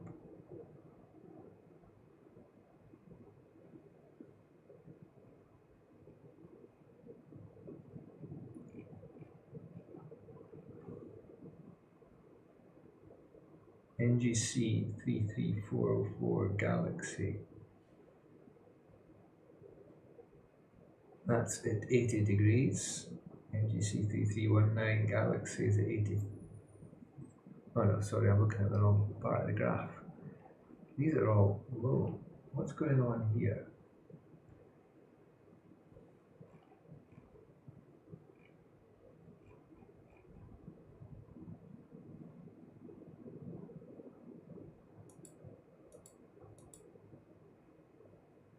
Oh, here we go. 70 degrees search.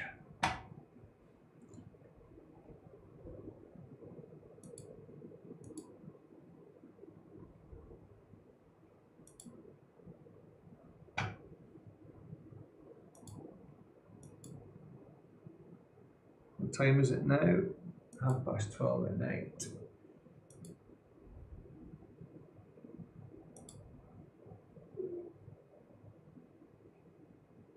There's these two galaxies.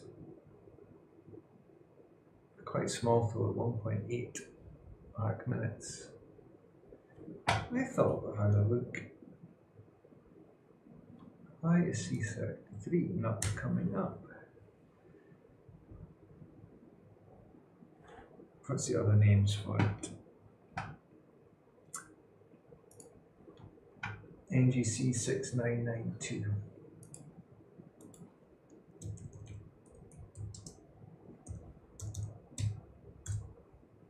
There we go, that's the one. Why didn't that come? Oh, because it doesn't call it C33, it calls it, so it calls 33.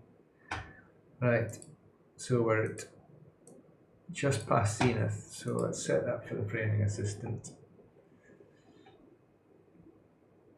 Have I used a solar filter? I have. I've got an 11-inch glass white solar filter for going on the front of the Edge 11. I've also got a 4-inch for going on the front of one of my guide scopes, and I've also got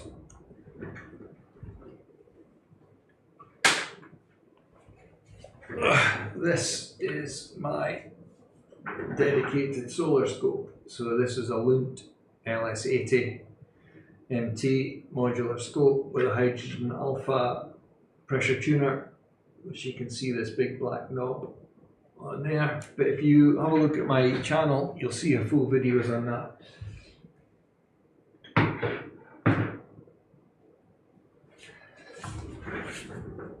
Right. Determine rotation from a camera. Oh, we never slewed and centered yet.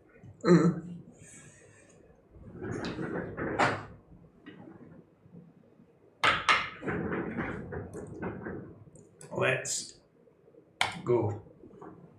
Where is Home Assistant? See what the camera is doing.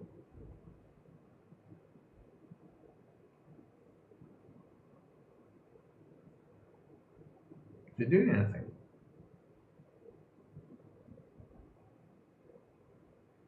It doesn't move.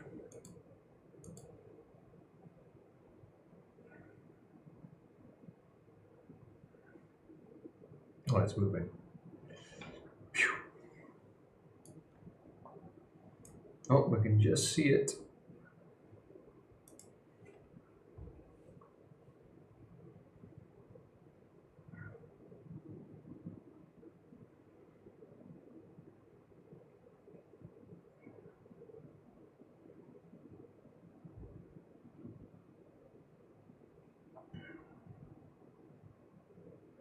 There we go, we've plate solved. It's now starting to guide. Let's check the guiding. Guiding is about 1.25 arc seconds, so it's not stabilized too well. It's not too bad though. Let's reset it since we've been moving the scope.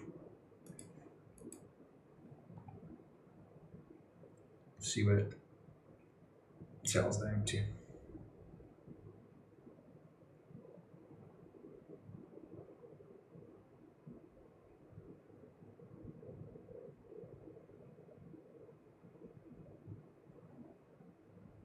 No 0.31, 0.28. Right, let's go to imaging. We should get, see it's bloody thing's frozen again, there we go. Imaging.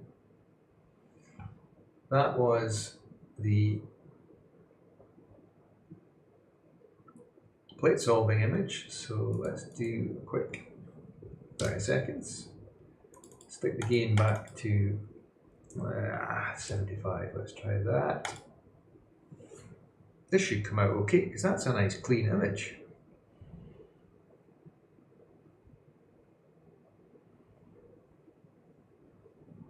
What level of IR cut the filter has? The IDAS MBZ. It should be full IR cut, I think. But the camera's also got an IR cut sensor, filter on the front of it, built in.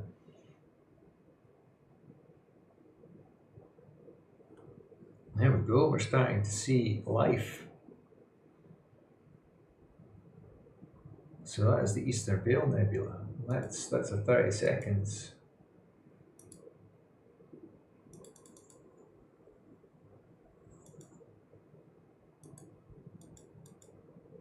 I don't know what's going on with my remote desktop. It's just not behaving. Come on, give me control of that box.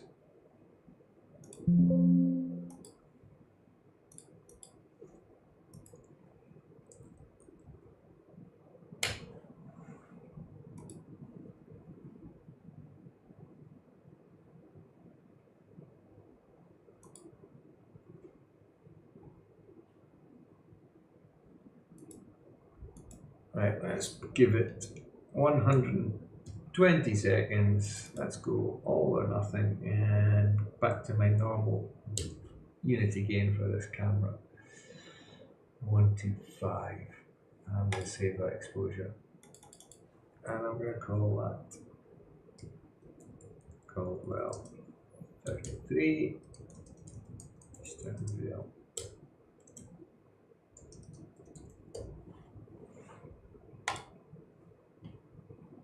Let's see what it does.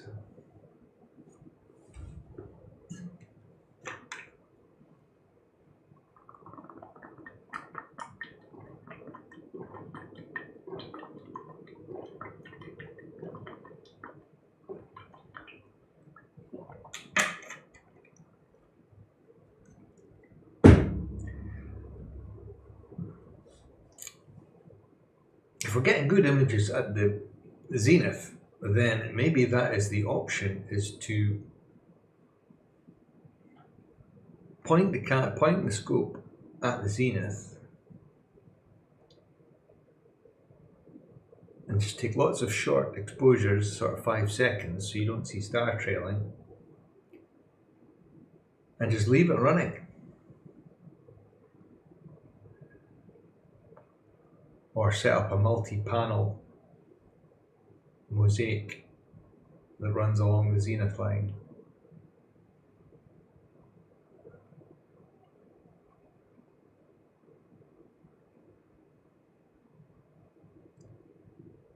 Yeah, it's a pain in the arse, Ollie. There are some fancy settings in the group policy editor for remote desktop. I keep meaning to tweak around them and see what difference it makes. I still do prefer using RustDesk, but I don't think I can start a RustDesk session after having started all the equipment, because obviously it runs off a different set of desktop services. So I don't think it picks up the remote desktop session. It will try and create a separate session.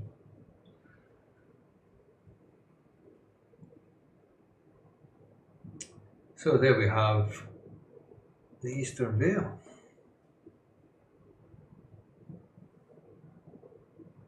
We can just see that ring I was on about before. So maybe that 120 is too long. Let's do a 60.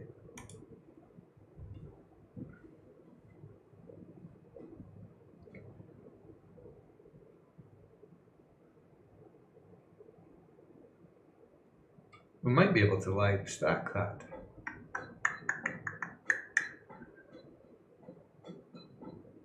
In fact,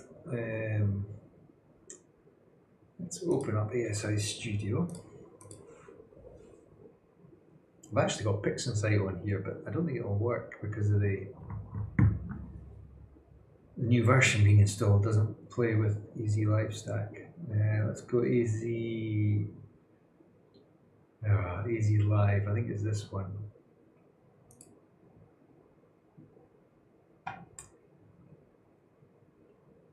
No, it's not that one. There's a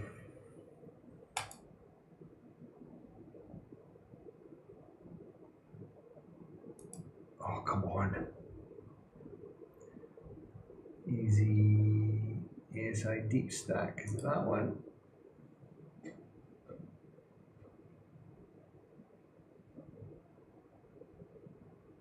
Yeah, so I can select the folder.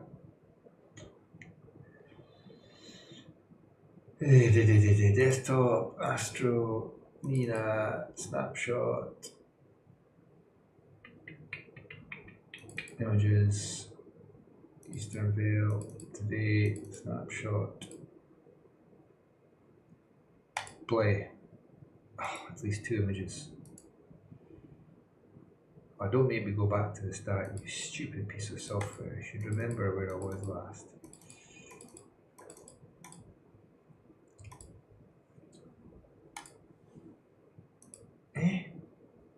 Oh, I need to open in there. Bias flat, alright, light, select, desktop, Astro, Nina, Images, Crowell.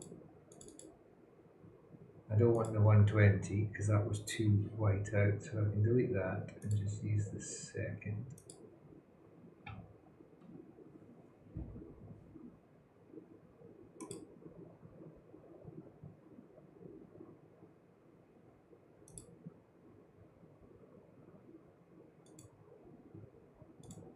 Let's put this on a loop. And let's run the loop.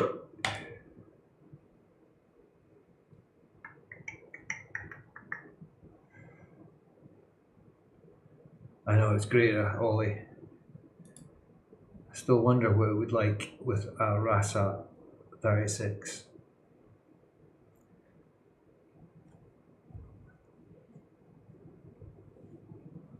I can't remember the name of that scope.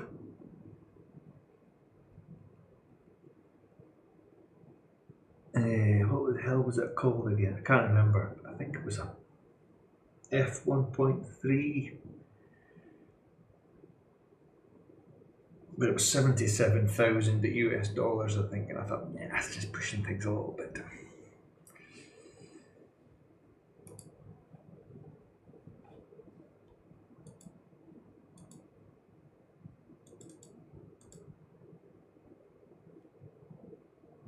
I thought we could folder monitor.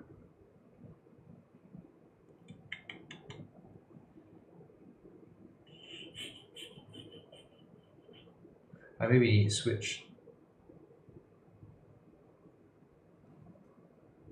Let's. I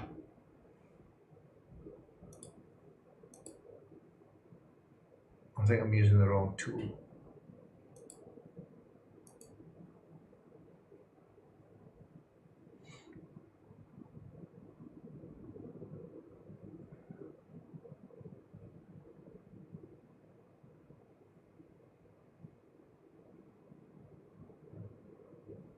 This connection is definitely hanging up.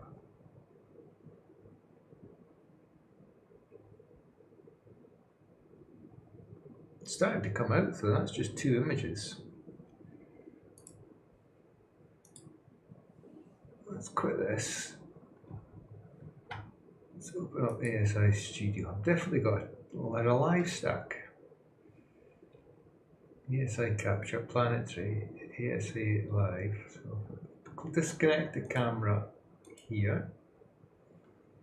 Camera disconnect. Yep. Go across here. ASI imaging. ASI Live. Connect the camera. Switch on the cooler. I will do 30-second exposures so we don't blow it out. Set the gain to 75.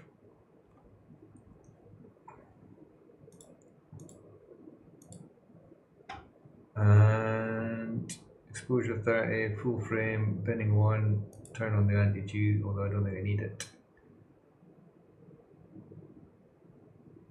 And we'll stack it. See what happens.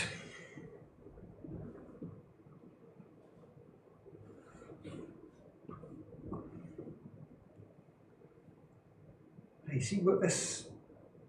What's this?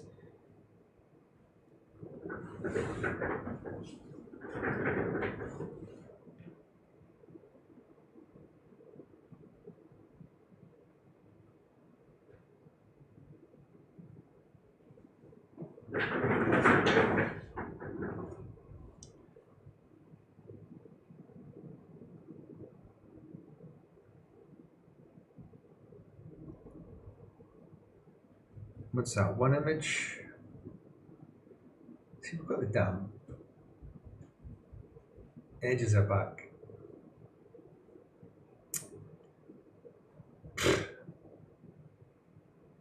Let's see what it's like with the second one. Otherwise, oh, I'll tell you what I can do. I can take the images with Nina and I can do live stacking with SharpCap if this doesn't work.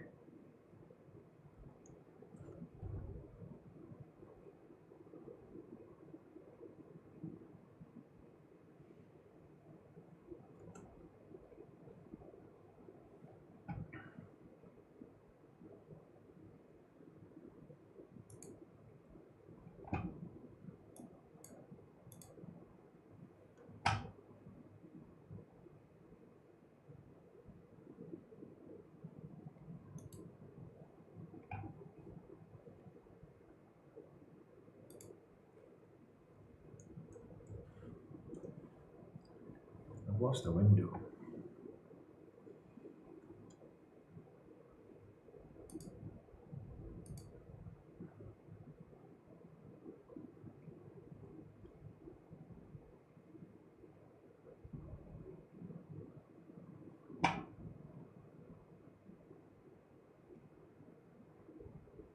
Hey Duncan, no, I've upgraded.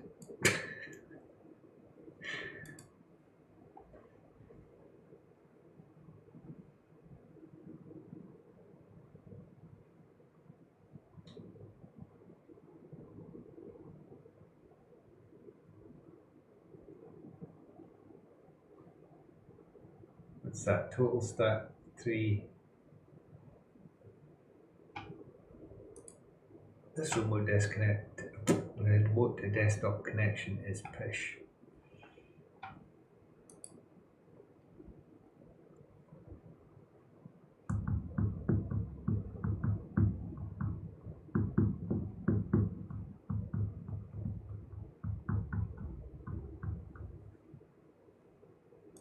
It died again. It's died again. Fucking thing.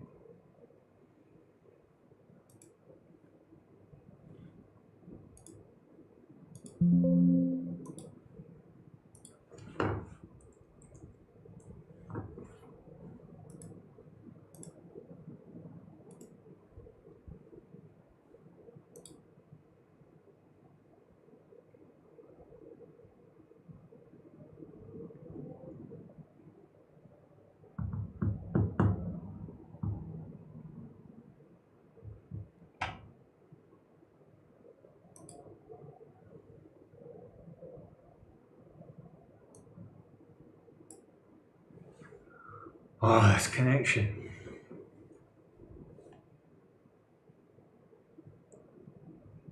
Yeah, it does. It's no use. I was going to turn down the brightness, but that didn't help. But it's just so sluggish. There's absolutely no need for it to be that poor. But as you say, some nights it works great.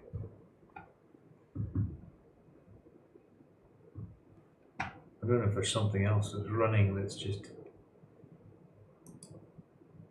dropping out now and again. See, it's ended. Bloody PC's probably crashed.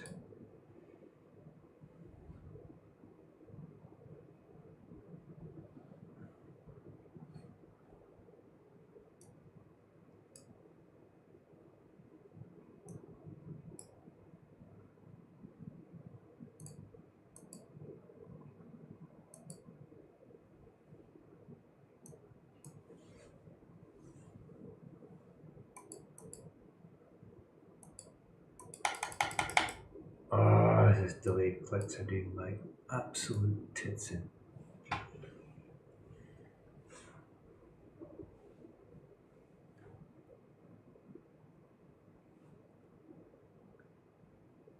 It looked better single exposure in Nina.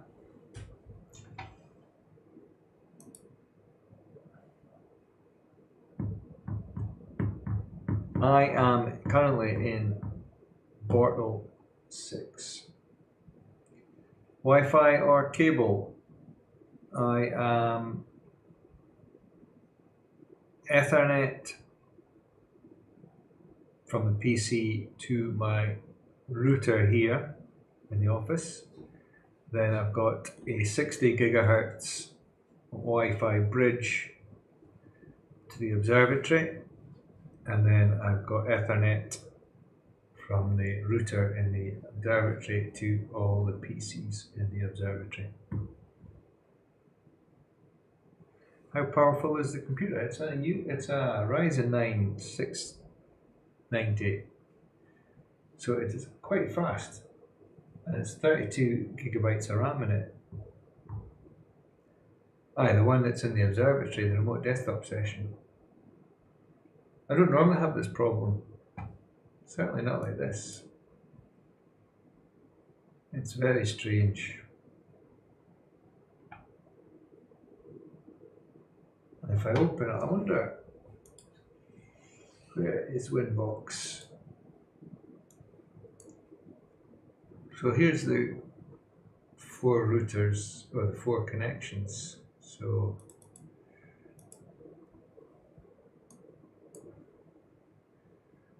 interfaces.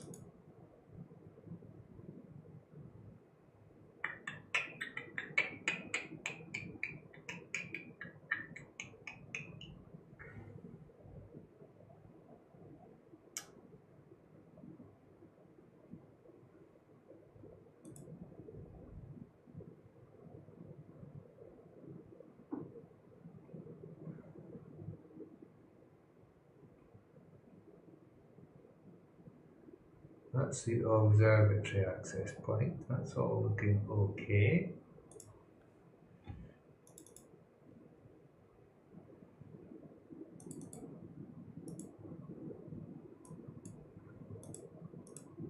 In fact, if I go to Home Assistant, I've got, as you can see in here, I've got the network system is all here. And we've got observatory router, Ethernet. It's running over the 60.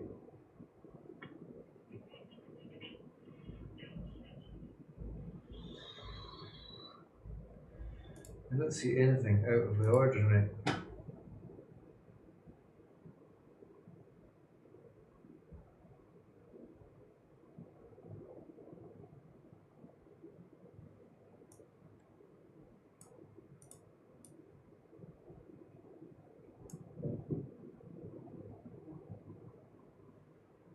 No, it should be a wired connection, yeah.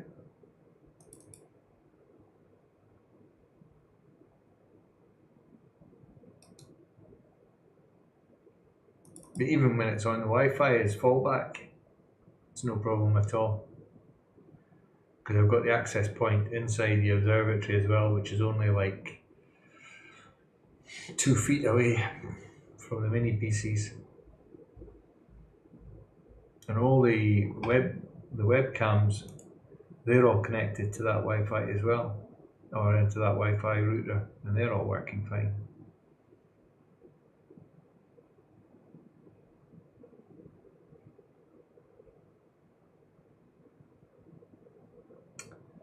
I've got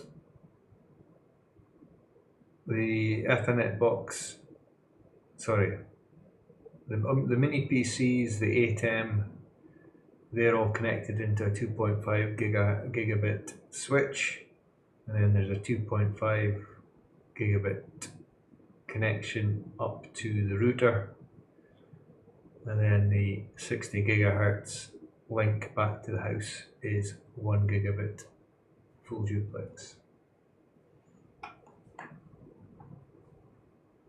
But I've never had problems. I've never saturated that connection except when transferring big solar captures at 3.5 gigabytes each. I wonder if there's a setting I need to change in this remote desktop. If I kill the connection and do remote desktop, do options, display. It's only on see, I've already reduced the color and everything. I could reduce it from 4K to 1920 by 1080, see what difference that makes. Experience, 10 megabits or higher.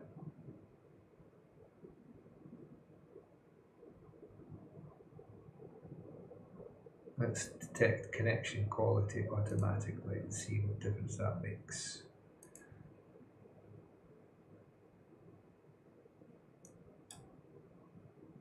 So now we're in a 1080 window.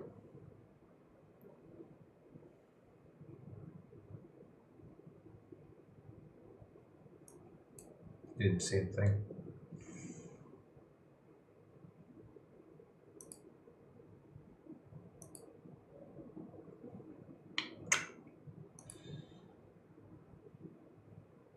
Stop this stack, I don't like it. Camera, connect. Cooling, cool. Imaging. 1:1. 60 seconds.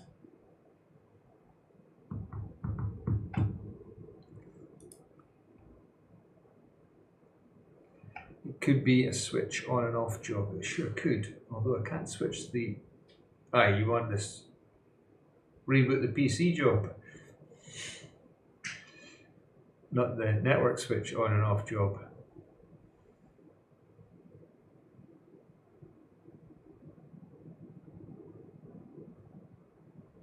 I've got static addressing set up for everything.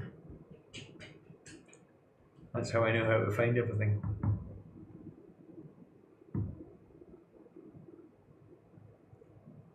So if we go to Winbox and go to my router in the office here, it's the DHCP server for the subnet. IP addresses, one IP clients.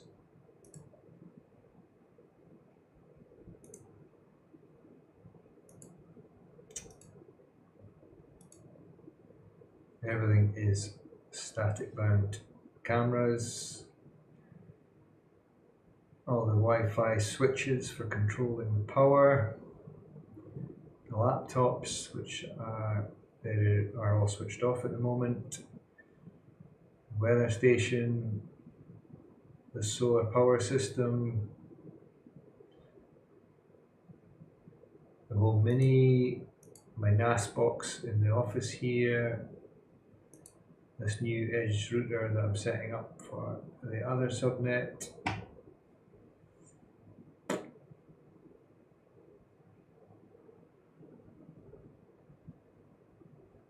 No, there's nothing pulling. There should be nothing at all that is pulling on this network.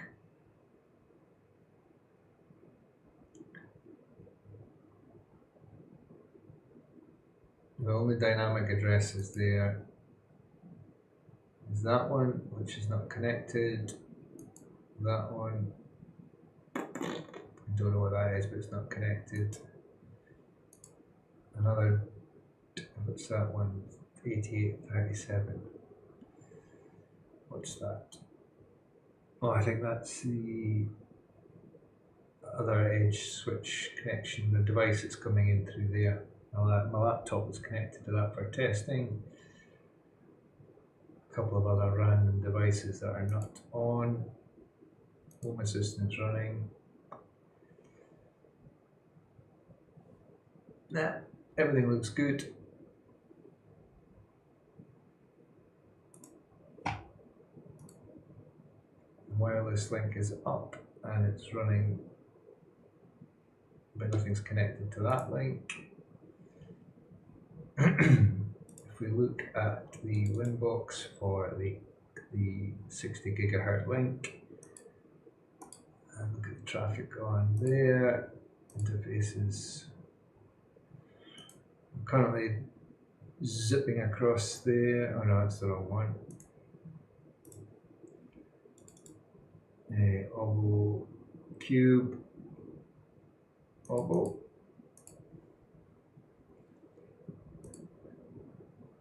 What we're doing, roughly 2 meg over the link, 2 to 3 meg, not a lot at all.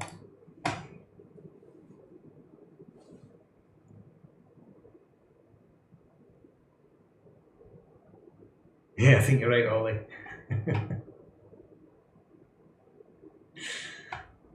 That looks okay, that picture. No, let's go back a bit. That's a 60-second, 125 gain.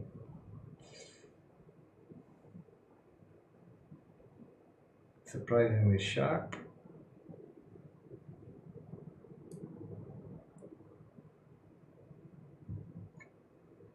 Yeah, sometimes you just need to turn it on and off again.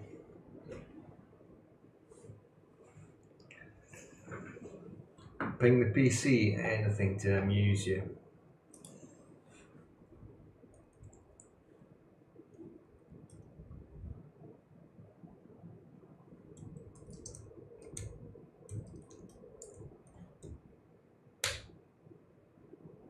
Less than 1 millisecond, as expected.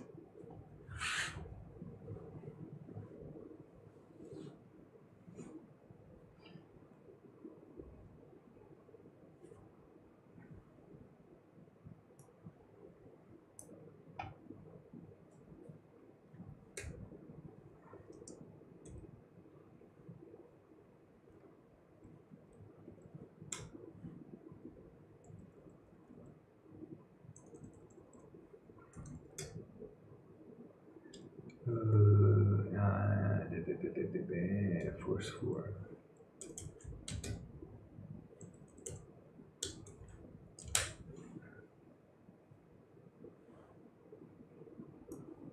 So there's a ping on IP54. That's 1 millisecond, 16 millisecond.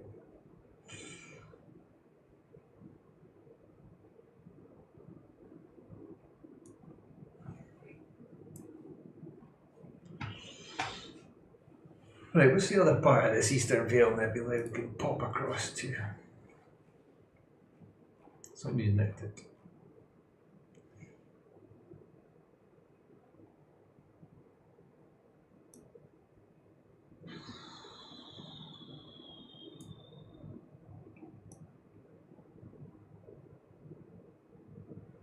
We could try the North American Nebula. What's that? 90, 80, 70. I might be starting to get a bit low.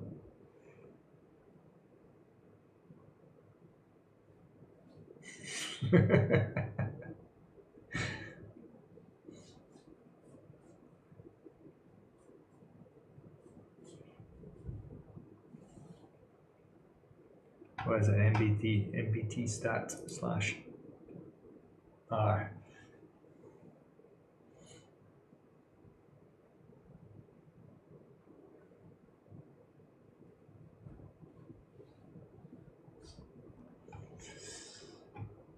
Right, what else have we got here? There's the Eastern Veil, we've got the Flaming, I can't even see it. Filamentary Nebula.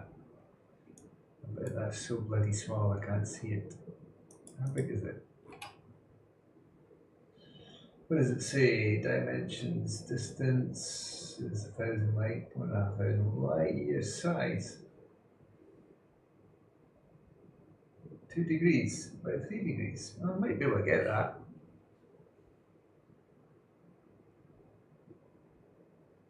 That's the Witch's Broom, yeah. Caldwell 34.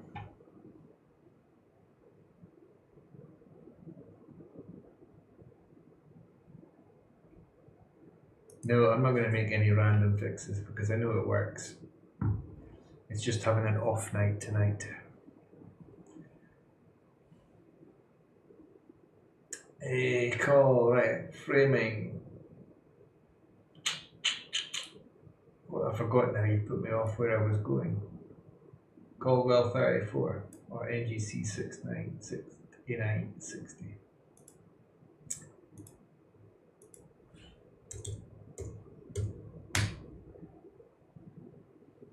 Set for framing.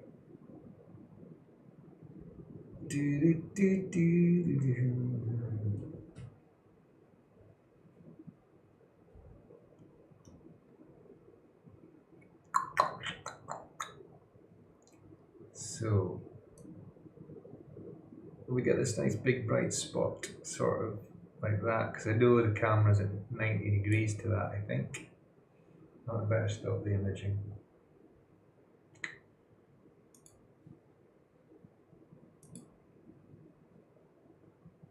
I'm going 34 next.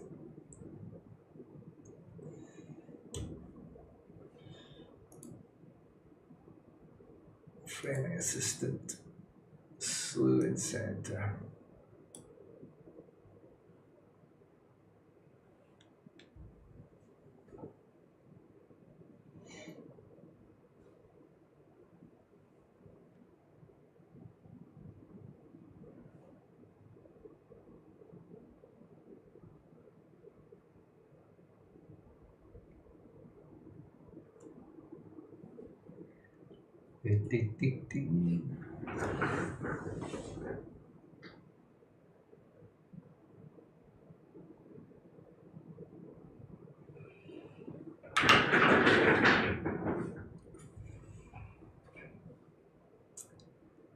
Well, what other shite will we speak about tonight then, apart from networks?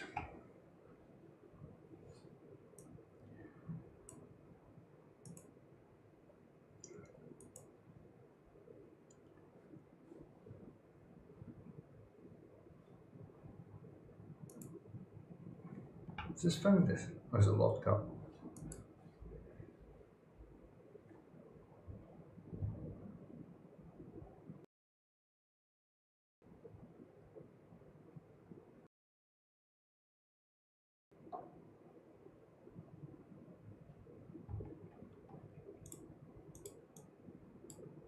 I don't know if my mic's on or not.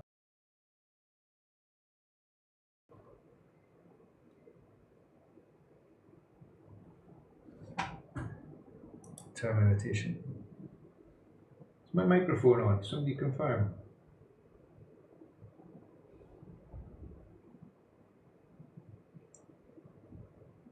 Have I ever tried Hyperstar? No, I haven't.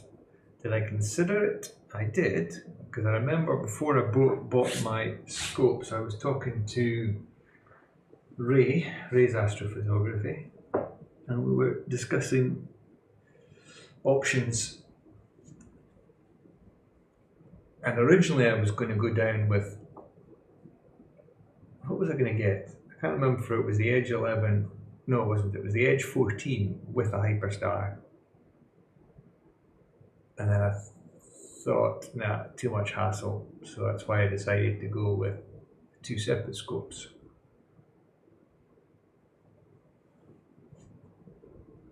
I didn't fancy having to constantly change back and forth and blah blah blah. So I like having the two separate setups. So Edge 11 with the long focal lengths, and then the RASA, which is my main scope. It obviously lives inside the observatory. So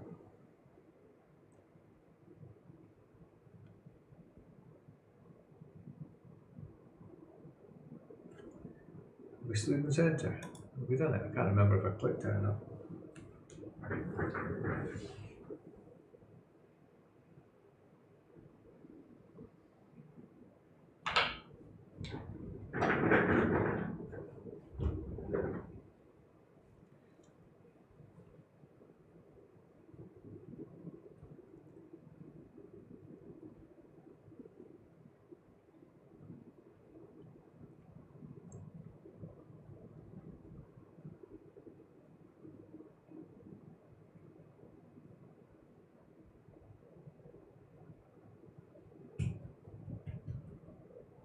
Are you itching for a new scope, Ollie?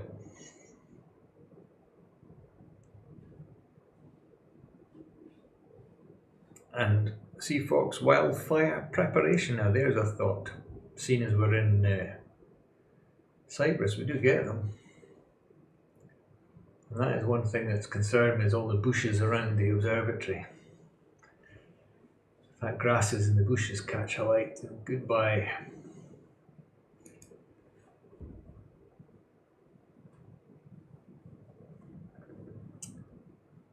Right, imaging equipment. Imaging, I mean, I should maybe come down a bit. Let's go back to the framing. Let's move this to there. Try again.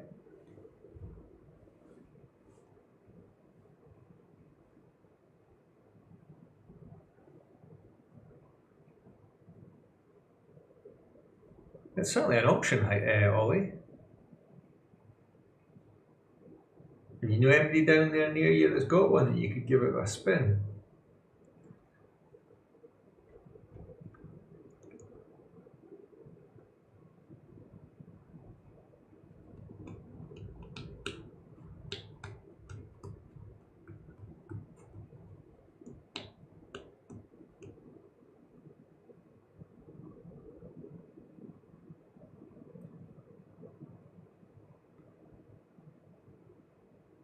Hello, Smaz Sky.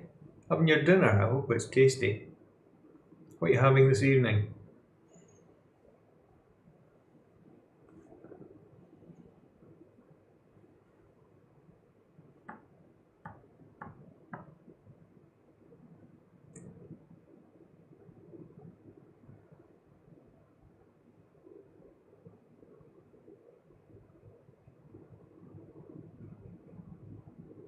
Any iron brew close by? No, sadly, Ollie, I haven't got any in the house at the moment.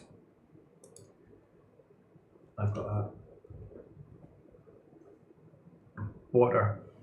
I could actually do with a Coke Zero, but I can't be bothered going down to the fridge in the kitchen.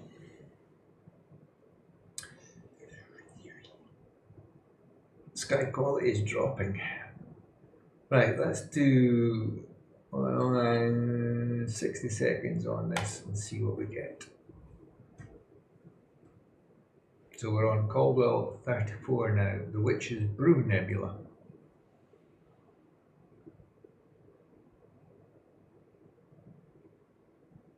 Guiding still behaving itself relatively well at 1.07 arc seconds.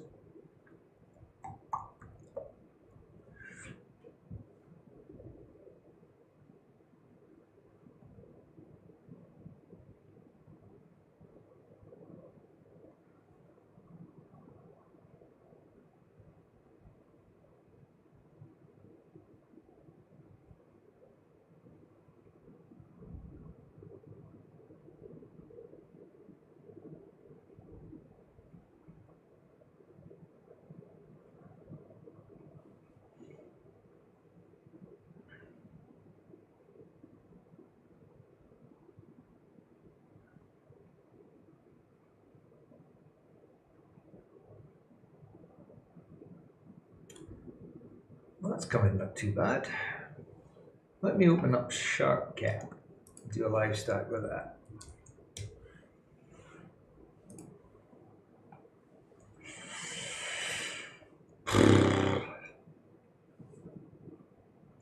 Cameras, folder monitoring. Yeah, where the hell is my folder monitoring camera? Oh, there we go.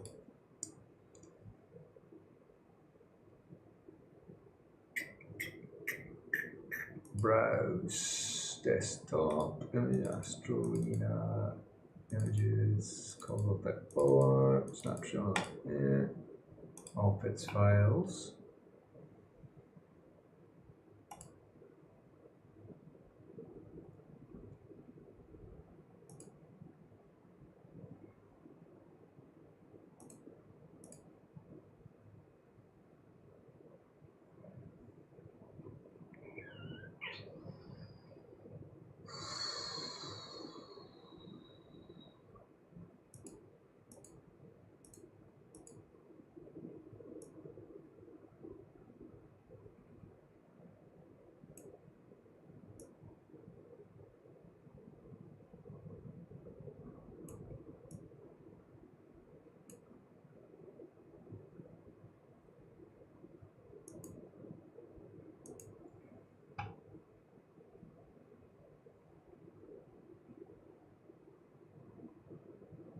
I thought I could equalize.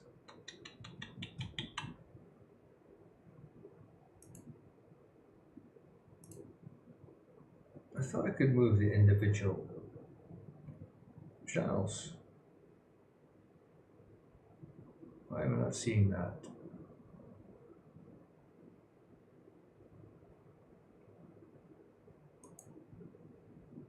There we go, that's what I'm looking for.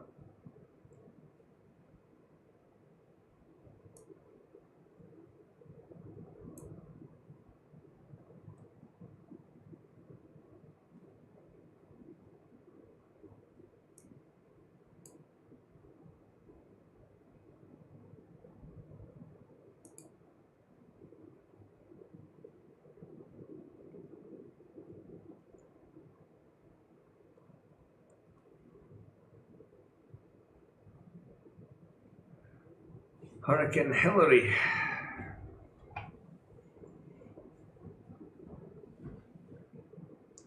Alignment is not enabled. I mean, alignment is not enabled. Of course it's enabled.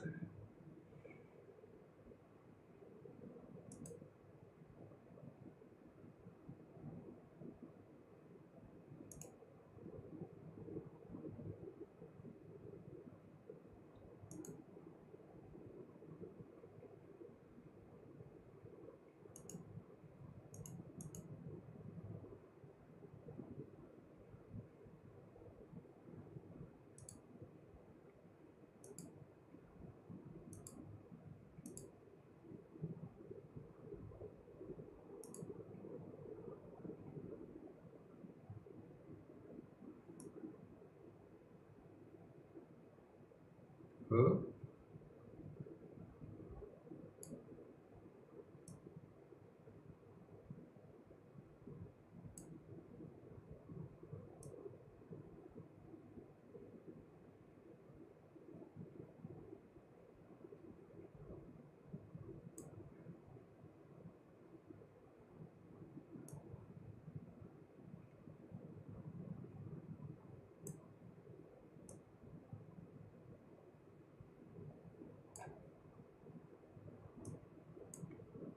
No. That's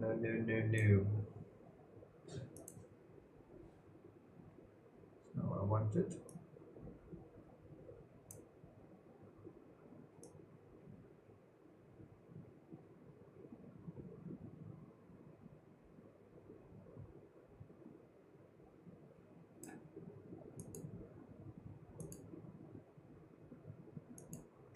Day.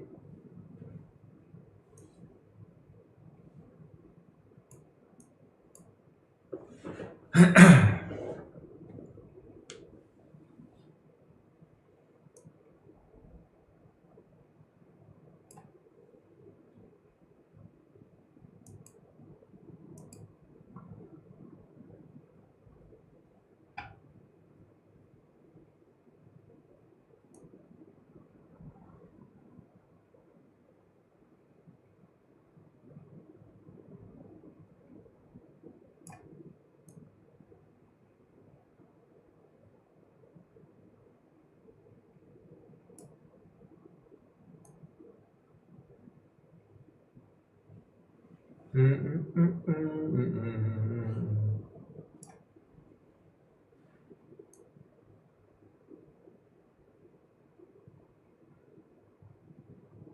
stop jumping about.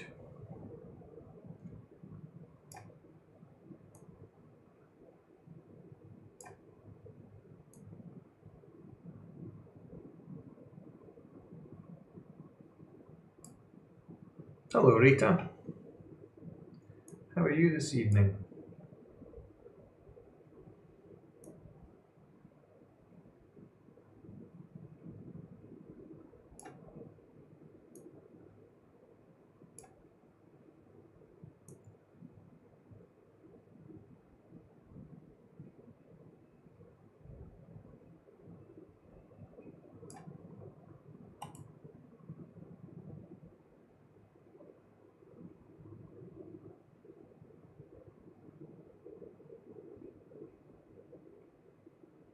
Watching from southern Portugal. Well, welcome. Thank you for coming in by. Do you also watch the Dobsonian channel with Diego? He's in Portugal, is he not?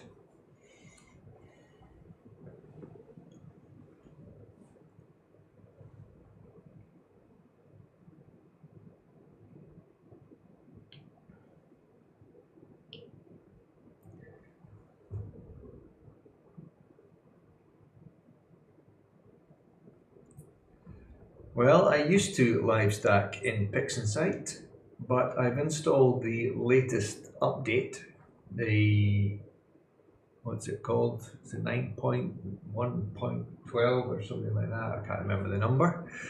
The one that came out a couple of days ago, and it no longer supports the easy live stacking from Easy Processing Suite, and the author of Easy Processing Suite has abandoned the project and has lost interest in it and doesn't want to maintain it anymore. So live stacking in PixInsight is out of the equation now.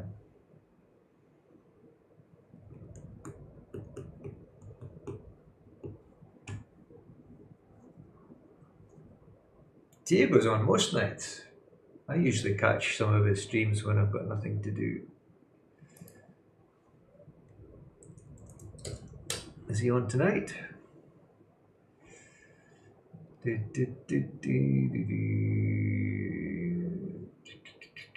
No, he's not on tonight. Dobsonian.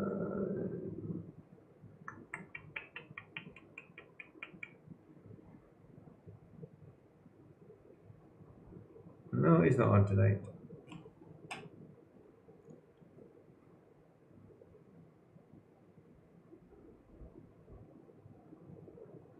Ah, you're talking about the Nina plugin. I don't think I've got that installed on this machine.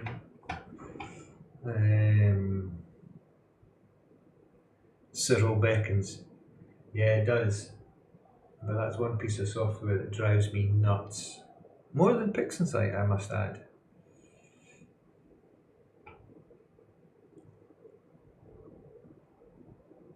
I don't think I've got Nina plugins. PixInsight.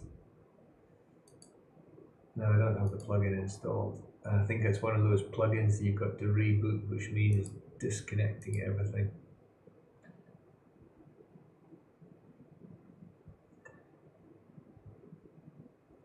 Set up a PixInsight location, set a working directory, optionally, blah blah blah blah blah.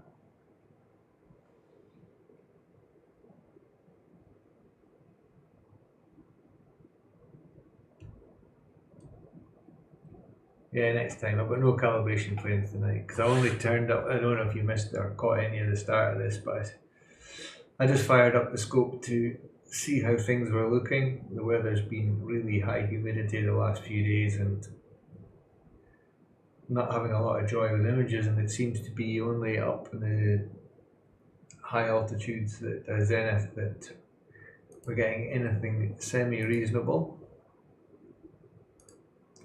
So I've currently got Caldwell 34 imaging in ENA and SharpCap doing the live stack, just because, something to do. If I zoom out a bit.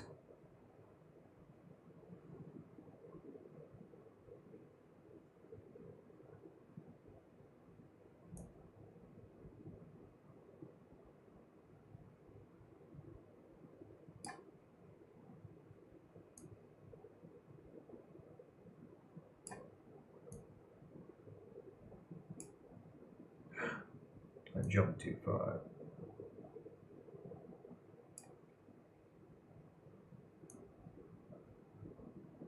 Clipping too much of the signal there.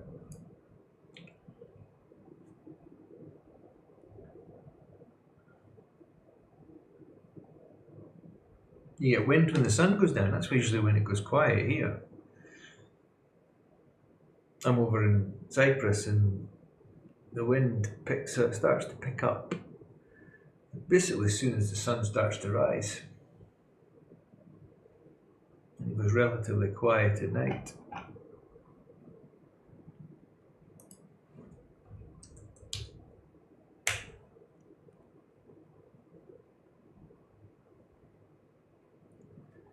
So we've got 12, what have I got? Is that 60 seconds? I can't remember what I did now. Yeah, 60 second, 125 gain.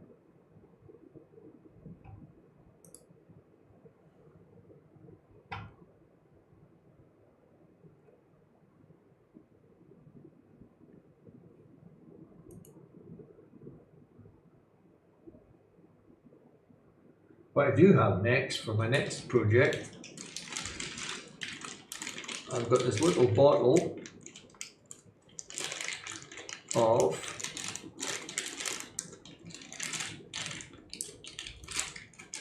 why is the label covering the label? See if I can spin it around. Fuck it, I'll just open it.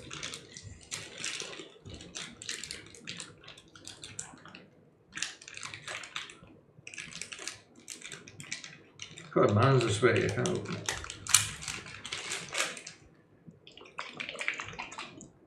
I have got this bottle of Musa Black paint for touching up some bolts and surfaces that I can't flock. And in this box, it arrived in the post, is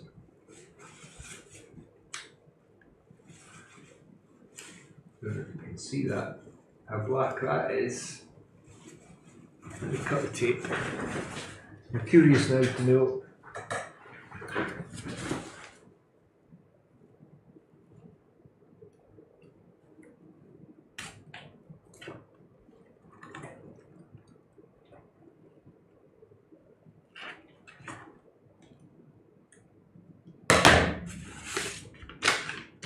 Look at that.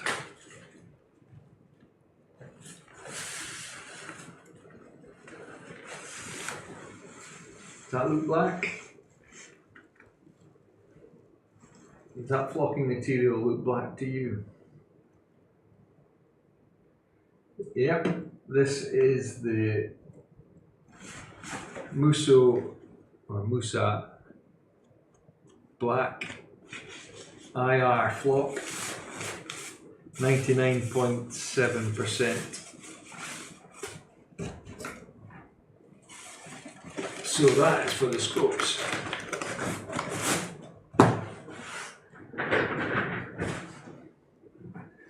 I'm not looking forward to taking to bits the RASA or the Edge 11 to stick that in. Blacker than black indeed.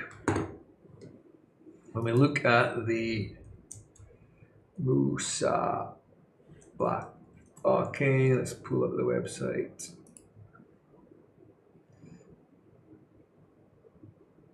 Here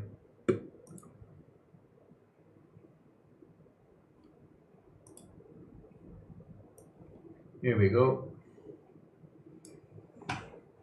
So IR flock sheet, infrared market, blah blah blah blah blah. IR flock sheet.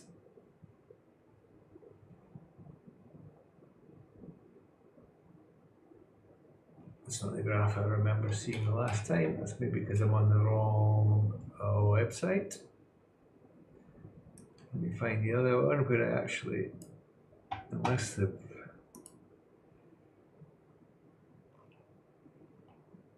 here we go. I was on the right site, wrong page. So IR flock sheet, UV 99.7, visible light 99.7, near infrared 99.7, and near infrared at 1500 nanometers 99.5.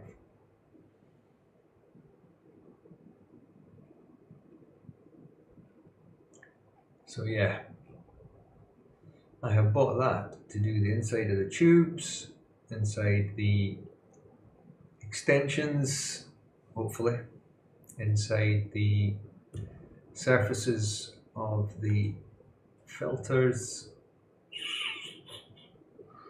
around the corrector tube, inside the scope. Anywhere else that I can think of is going to get attacked. And for any random bolts and things that are sticking through, or screws, or any shiny surfaces, I've got the black paint, the Musso black paint to dab on in an attempt to get rid of this strange donut that I get in the image. Now that I've fixed the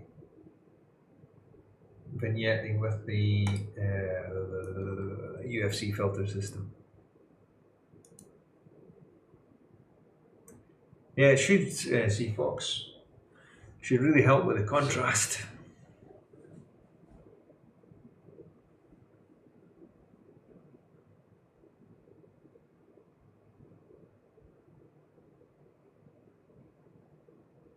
The background sound, Rita. What background sound?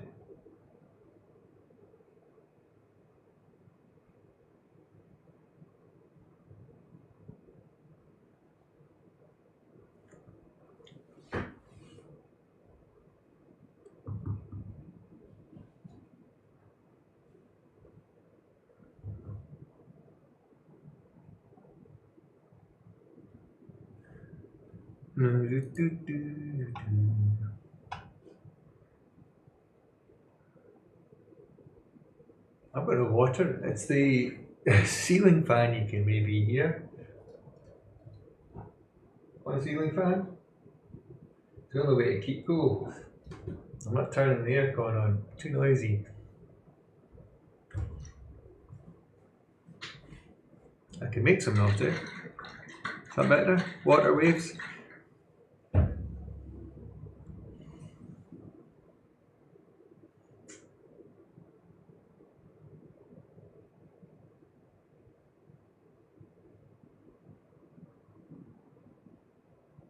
Oh, it's maybe the clipping filter on the microphone, the noise gate. It's the only thing I can think of, but yeah, the only annoying thing is the fan. I don't think there's anything else that's making a noise in here. I doubt you can hear the water cooling in the PC. It's to the right of the monitors. It's down here, but I don't think, where am I? I don't think you would hear any of that. Oh. Just a mass of wires.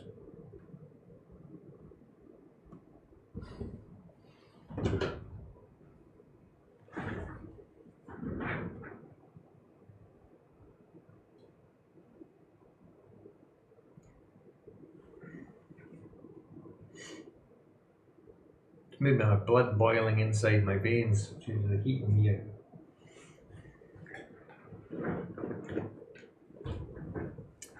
Well, that's the Witch's Broom Nebula you can see on the screen. What's that? 27 60-second frames.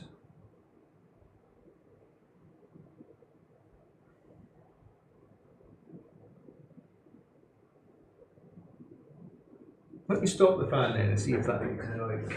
If it is that.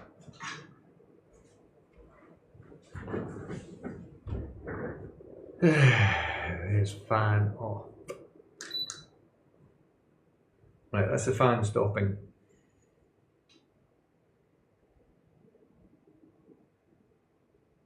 So the only fans going now is the fans in the PC.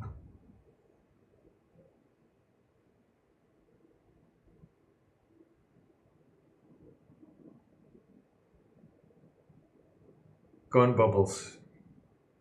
So it must be the ceiling fan then.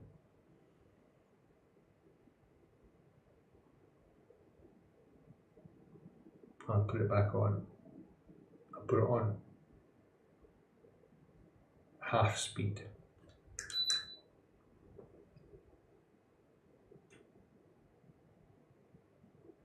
That's it ramping up.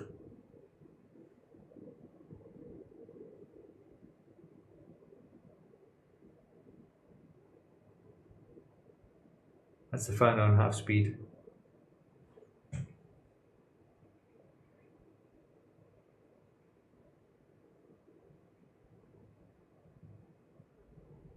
Yeah, it's a nice background white noise. I'll put it on full speed. It'll be like Hurricane Hillary heading towards Jason.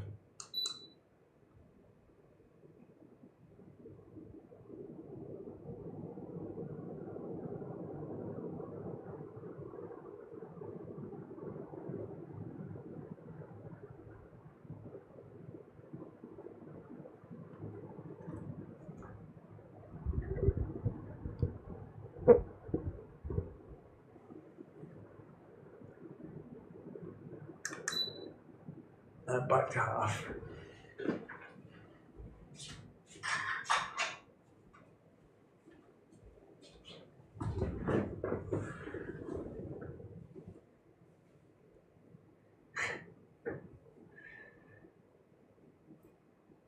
Right, so it's a half an hour on the Witch's Broom.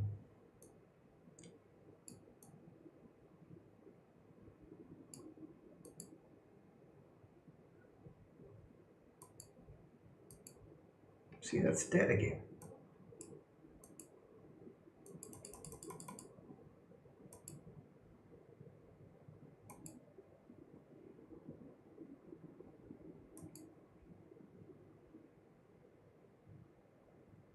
Where's it going now? Well, I've got all the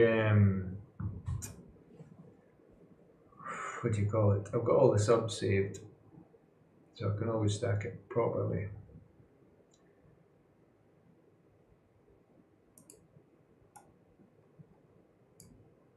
Come on, desktop software, you could do it. Give me my mouse control back, please. You really are annoying. It's not doing anything.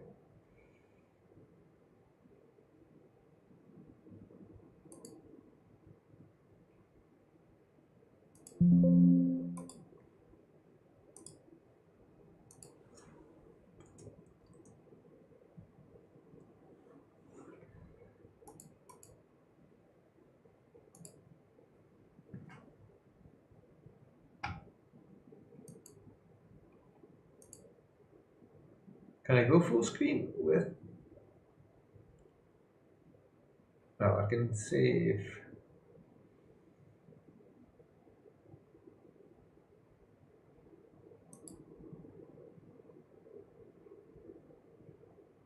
Save as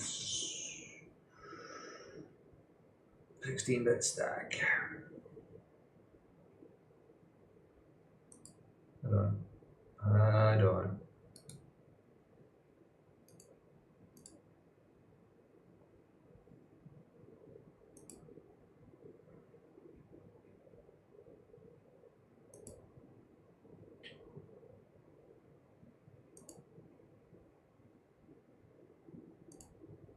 Is that better? Hey Cole, how are you? How's life in the old Seattle? Yeah, I'm just playing around tonight. Weather's too hot and humid. Imaging is terrible. So after all the commotion at the start, when was that started anyway? 3 hours ago. But an hour of trying to work out what was going on, and it appears it's scope pointing anything below roughly 40 degrees, so then it's just totally washed out with a big black circle in the middle. So this is just a quick, it's at 32 frames of the Witch's Broom Nebula at 60 seconds with the RASA on the one-shot colour camera. Oh, what's happened there? What's it doing now?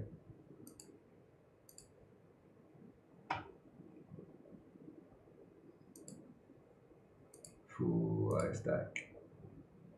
There we go. Don't want to do that.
So you got lots of, how's the old observatory doing with you then? You got have your networking and your the server cabinets and all that sorted out, cool. Seafox, I bought them from the Musso Black agent in Germany. So I just bought it from the black market website. Flock sheet. I think there's a European store somewhere. I'm trying to remember which site it was. I think it was this one. Yeah, European distributor, there we go. Musso Black. Yeah, this is the one I bought it from. So I think they're in Germany.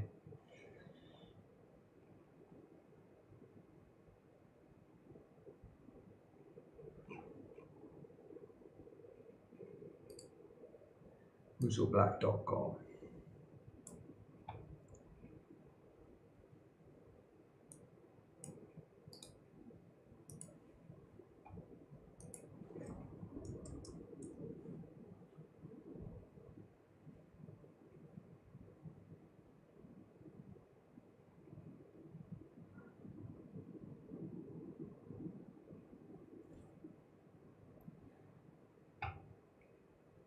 Did you ever place that order, Cole, for all that bits and bobs you were specking up?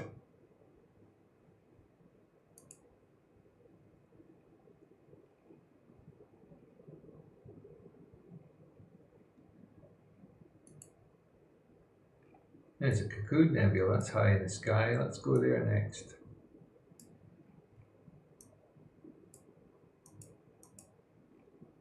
How big is it? Yeah, size 12 minutes. I've got a feeling it might be just a dot in the middle of this.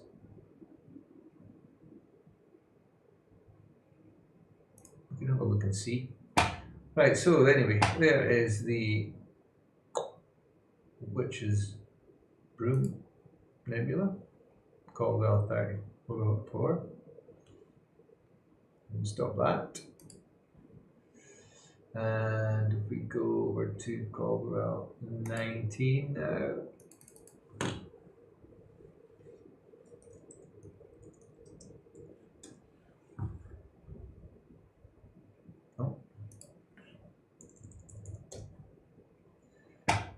Temper framing, and I can stop sharp cap live stack.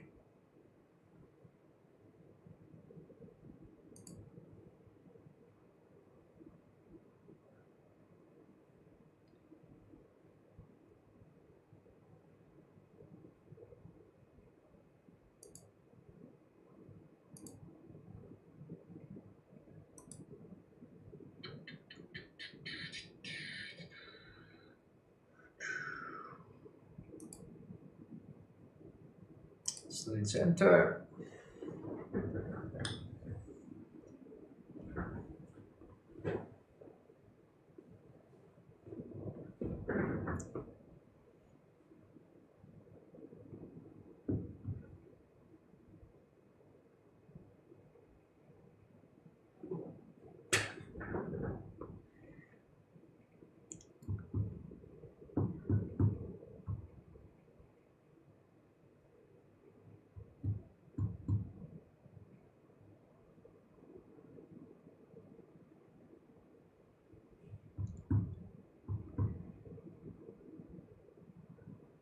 Well, you could pass your IP cameras through a restreaming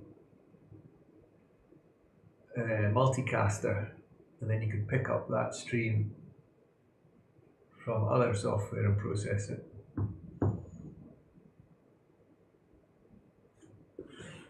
Oh, it looks like we've got a multi-cocoon nebula smack bang in the middle. Bloody marvellous.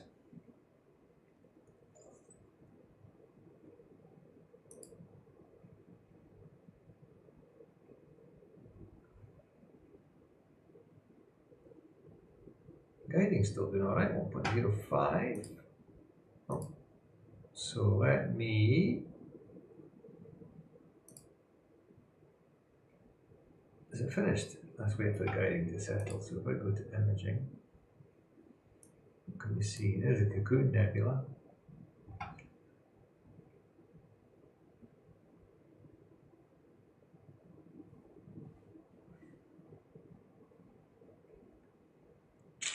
Right, let's set off. So what will we do in the cocoon? 60 or yeah, we'll try with 60 first.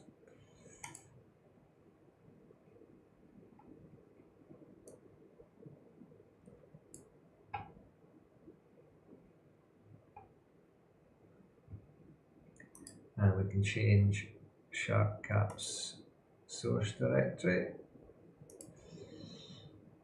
That's not saved an image yet.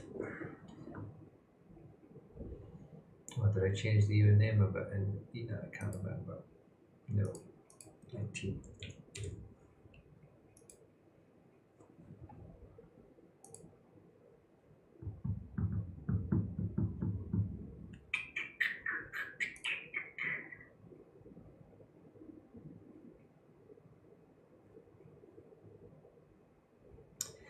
Yep, RASA 11 tonight.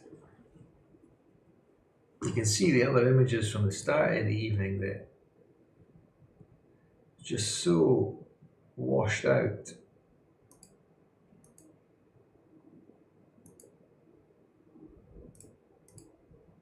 And in fact, I didn't save them.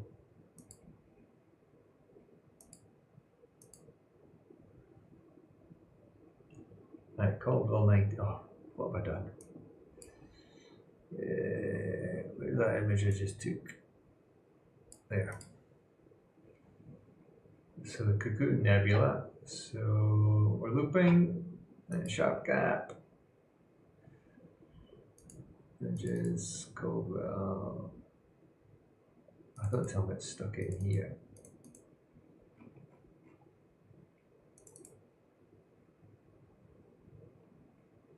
No, what am I doing? I didn't mean to do that.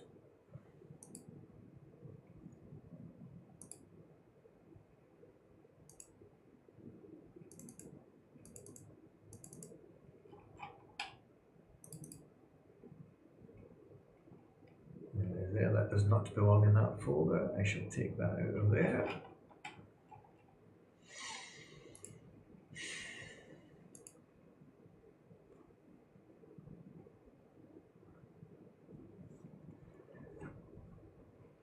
This bloody thing, it keeps stalling.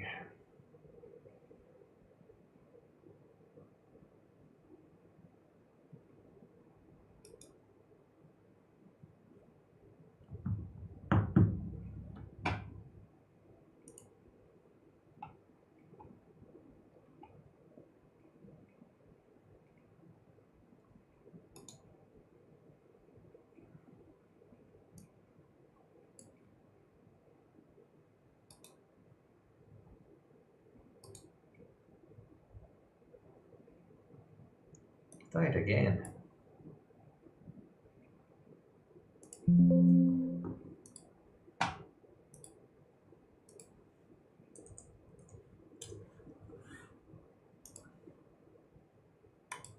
It must be at this end of the connection and not at the mini PC. The fact that I can close the connection and reopen it and it works fine.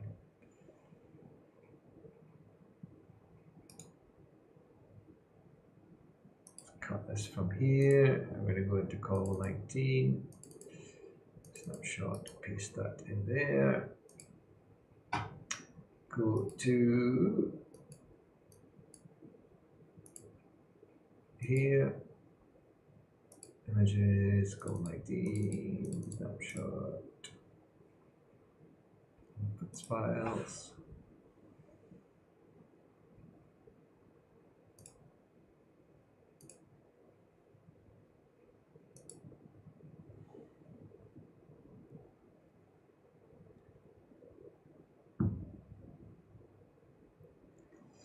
Alright Jason, thanks for coming in by. Have a good evening. I hope you'll get some imaging soon and watch out for Hurricane Hillary.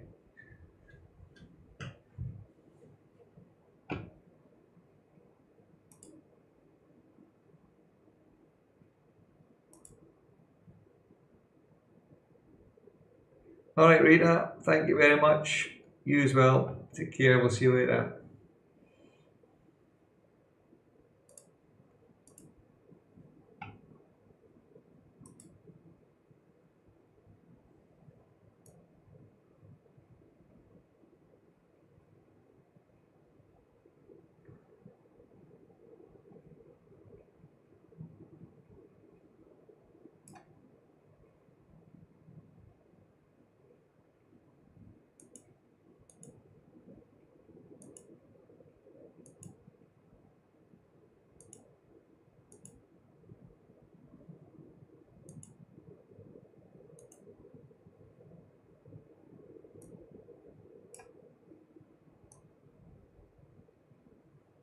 Come back, Cocoon Nebula. Where did you just go? There we go.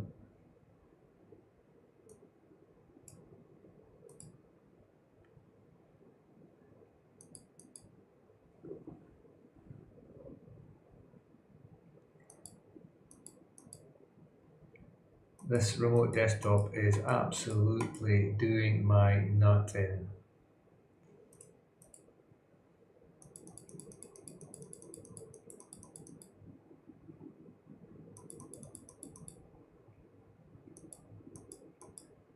I'm wondering about a touch out of focus maybe. It's been a while since it was focused.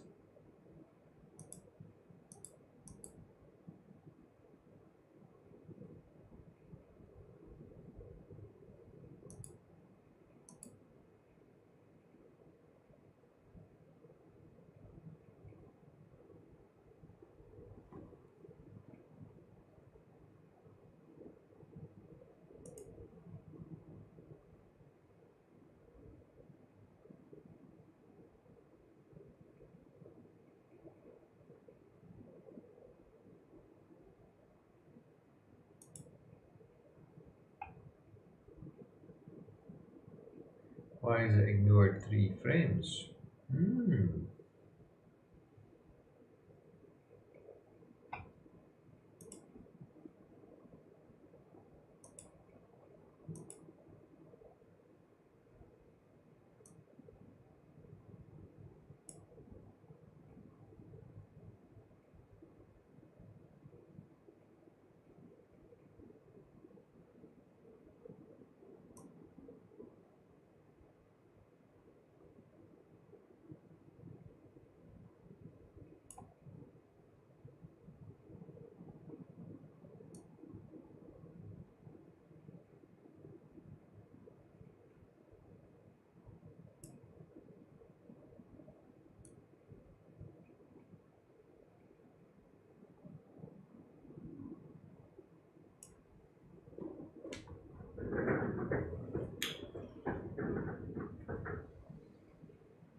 I wonder if it's this machine's.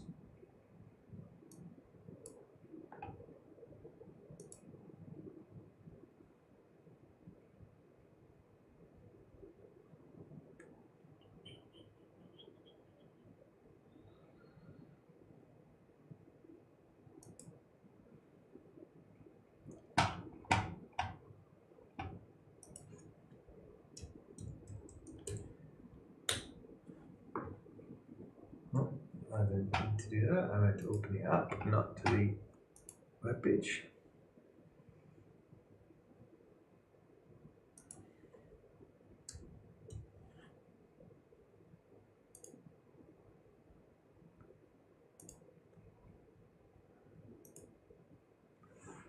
Desktop.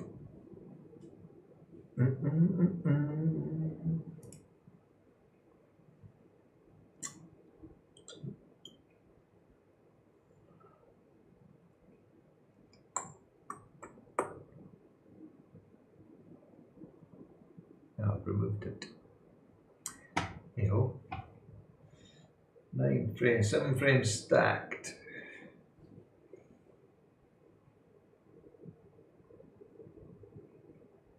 A little bit too much blue. Hey Chuck, how are you this evening? Are you live streaming tonight? Because I'm having a disaster with the weather and equipment at the start of the evening, and now the remote desktop is misbehaving. Now the humidity is too high here tonight, Chuck, so I'm struggling with anything below sort of 50 degrees altitude. It just washes out.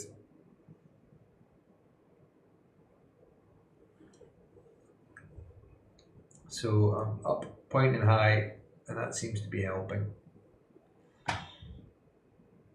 So just killing time with Nina. I was on the Witch's Broom earlier on, and the Eastern Vale before that. Yes, live stack on the Cocoon Nebula. No calibration frames or anything, just the raw subs. 60-second exposures. I think it was a gain of 125, I think it was. Where is Nina? Yeah, gain of 125.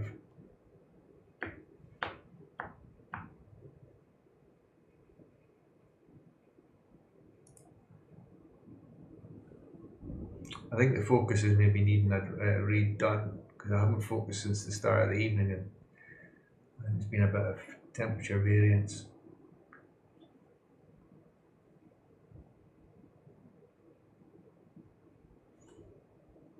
In fact, let me pause this live stack, and we'll go and do an autofocus. Mind you, it doesn't look too bad. 1:1. Now we'll give it a shot.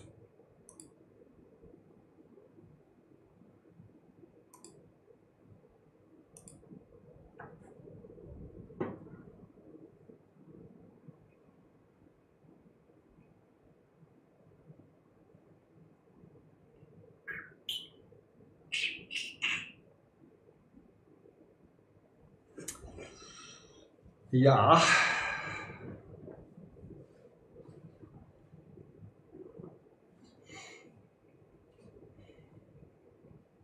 You saw your neighbour's lights out, Chuck?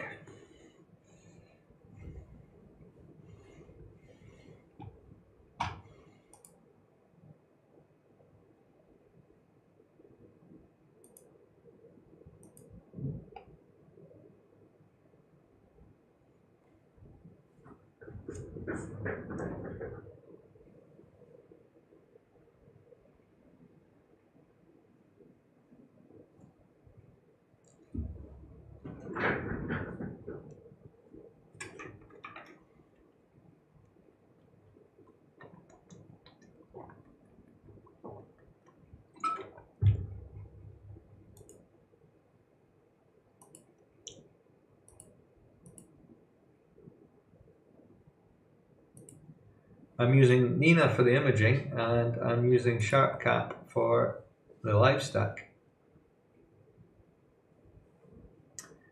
And Nina, yeah, I've got the guiding graph at the bottom of Nina, but I've also got PhD running in the background.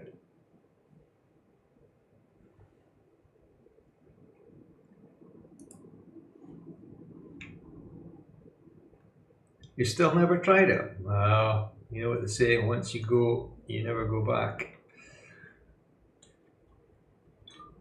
You're a die-hard for your SGP.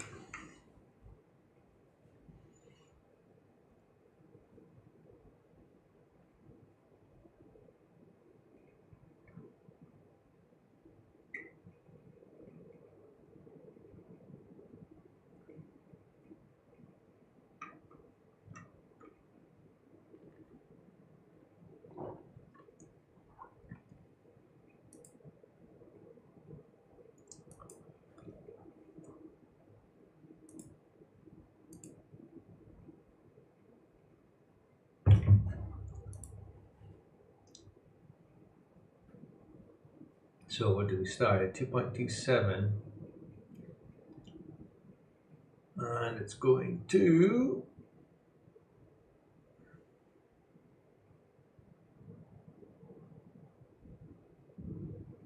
I'm streaming with OBS. So you can do the, I'll show you the, let me just finish this. So if I switch the screen and go to my left display,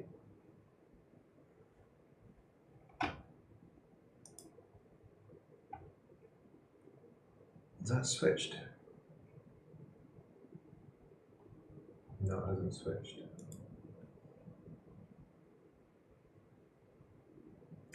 Yeah, what you can do is, let me transition across to the other display. Come out of studio mode, that'll help.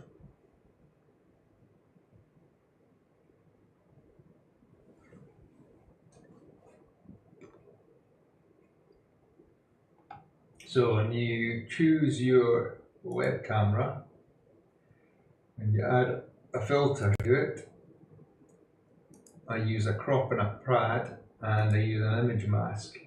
And for the image mask, I created a transparent image with a 200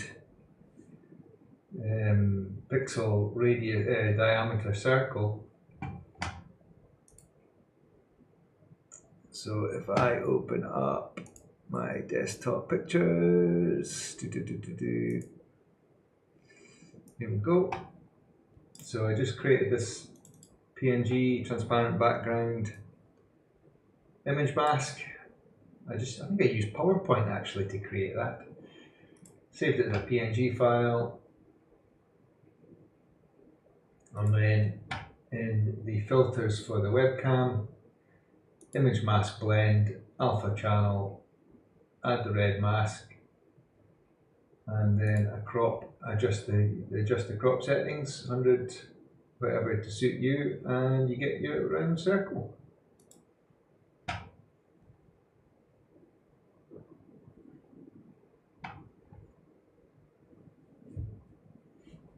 Okay, so we have got an improvement from 2.27 to 2.27, so it didn't change. Right, back to imaging, and I wonder if we can increase it to, let's try a 120. In fact, that may be pushing my luck a bit. Let's try a 90.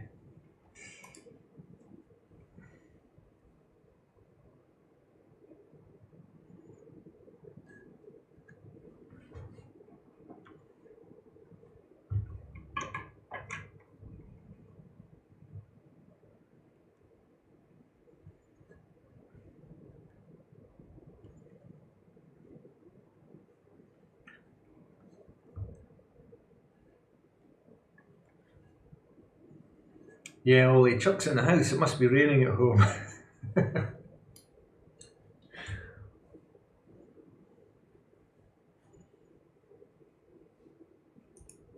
let's resume the live stack.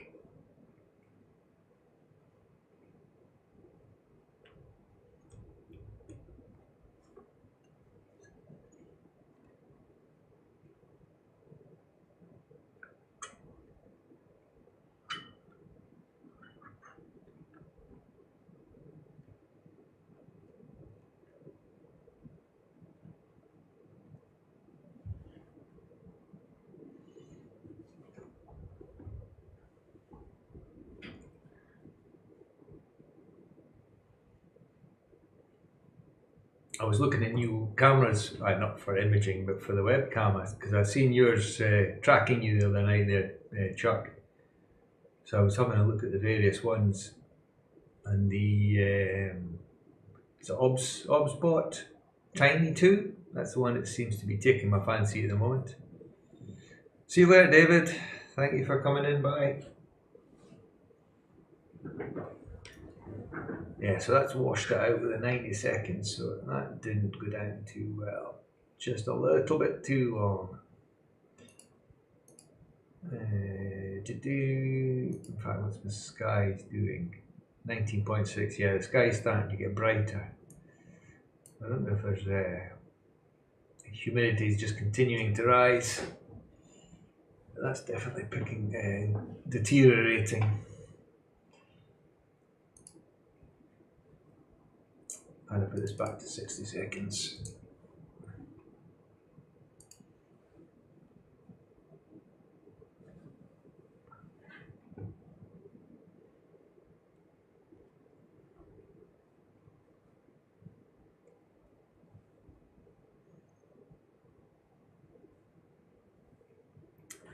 Yep, that's right, Chuck. So if we have a look at SharpCap, you can choose the folder monitoring camera, and then you point your source folder under the camera controls to the folder that your images are being saved to by Nina, or any imaging software you're using, and it does this stacking.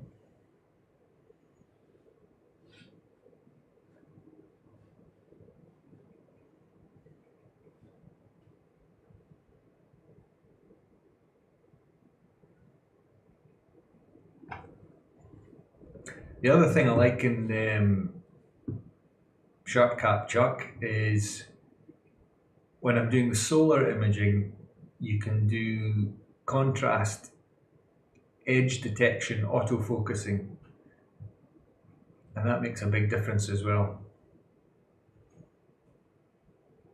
It was Bill Blanchard that showed me how to do that.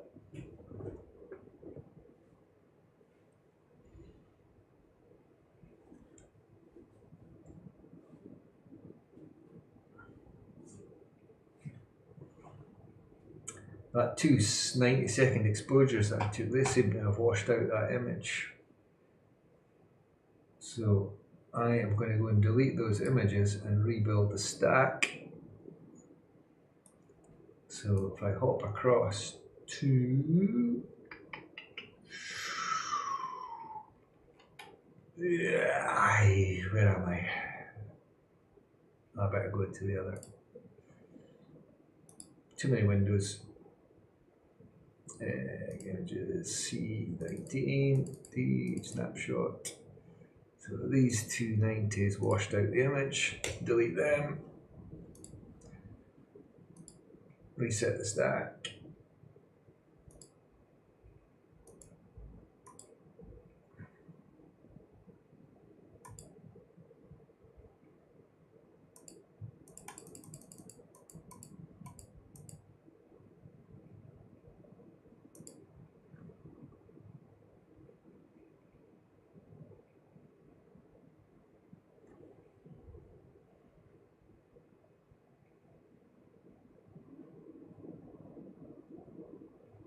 There we go.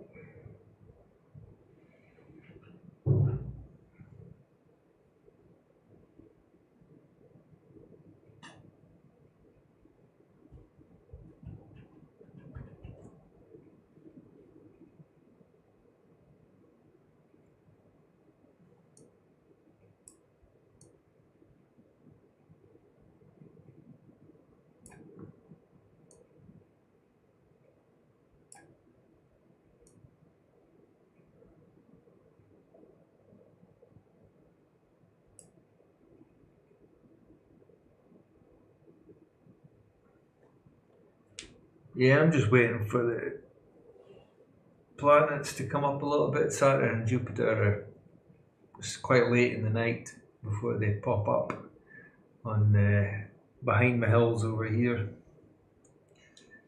I think they're about 3 o'clock in the morning they start to appear.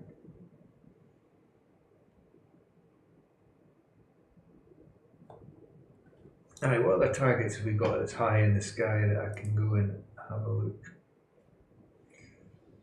So I'm over here at the cocoon, so something higher around that altitude.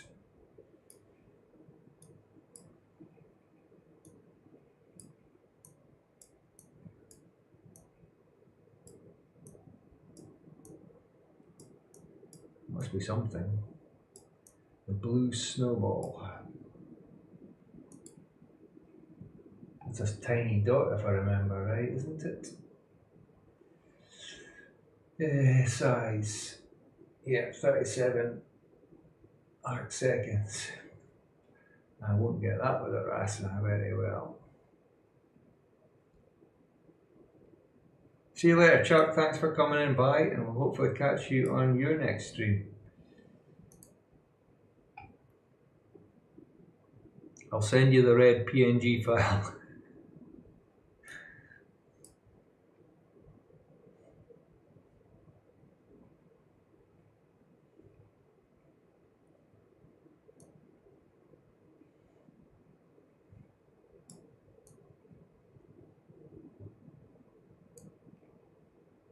Where's all my deep sky objects going on?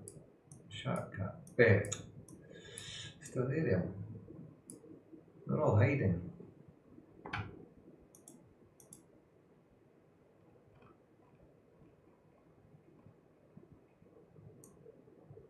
All over here. That's the cocoon, that's where we are. It's not a lot in the zenith. Andromeda's coming up. That's roughly the same altitude. We could give Andromeda a try.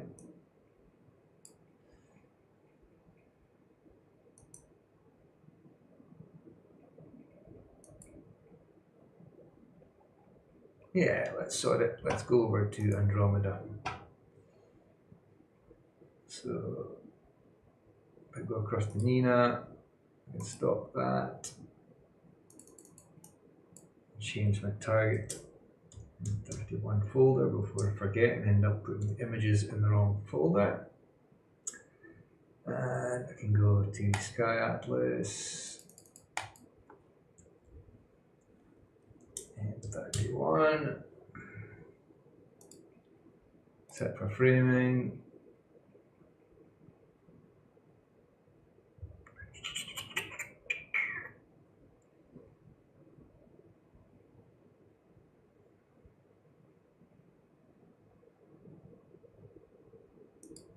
Slew and center.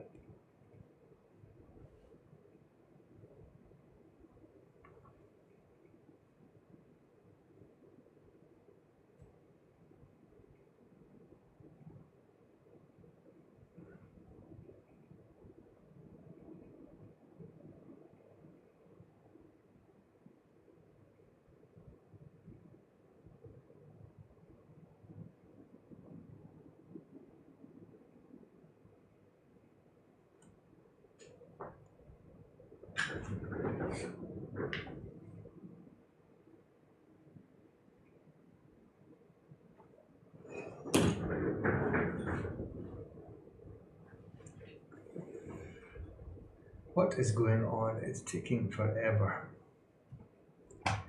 Where's Home Assistant? Is the telescope actually moving?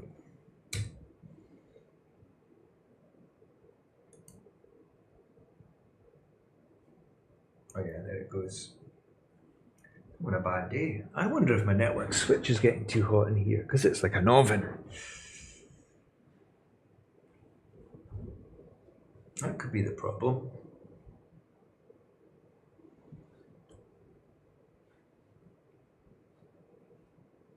Maybe I have to put a fan on it.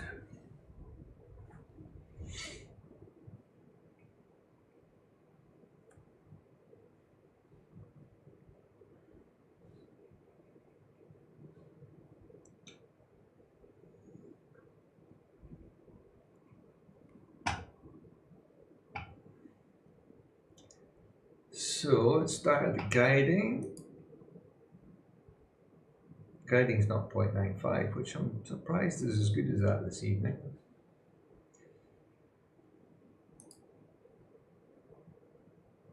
Sky brightness has improved slightly.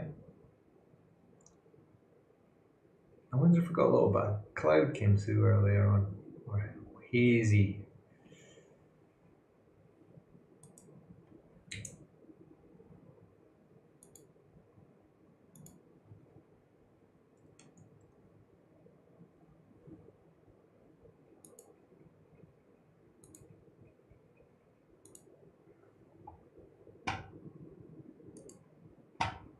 Go back to Nina. Right, imaging.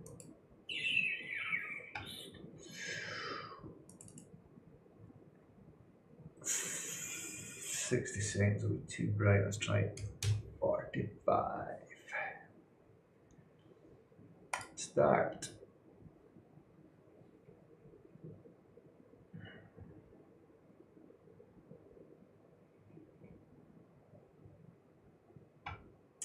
Across the sharp cap. Change of folder. Images. M31. Oh, I haven't saved an image yet.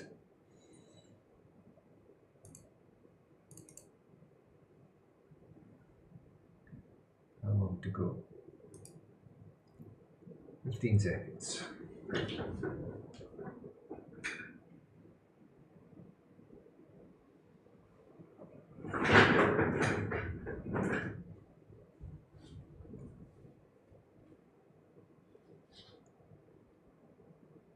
There we go, right, M31, snapshot, all fits, clear the stack,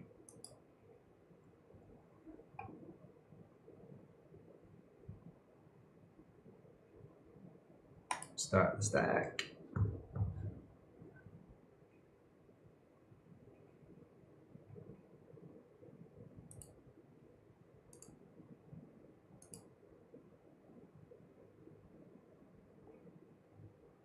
why is it not picked up that? I'll be waiting for the first image to come in.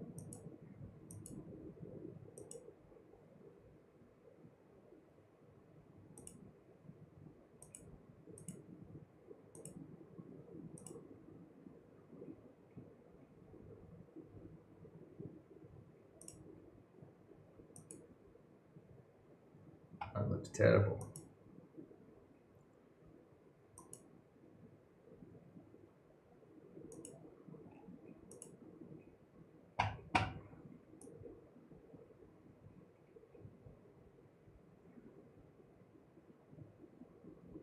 Even 45 seconds looks too long.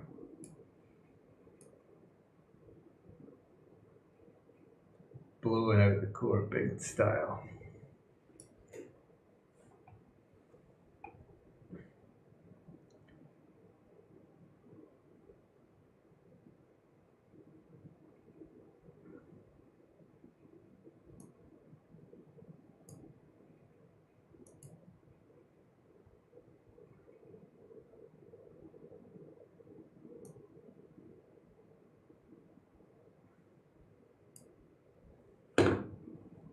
I could really do with dropping down that exposures.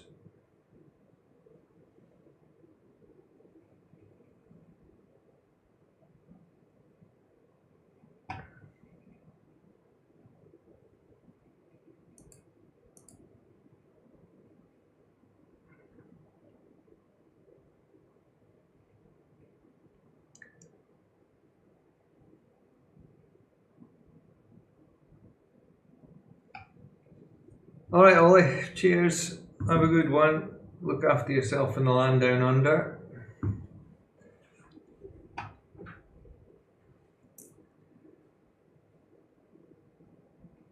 Yeah, I think I can turn down the exposure on this one, Pete.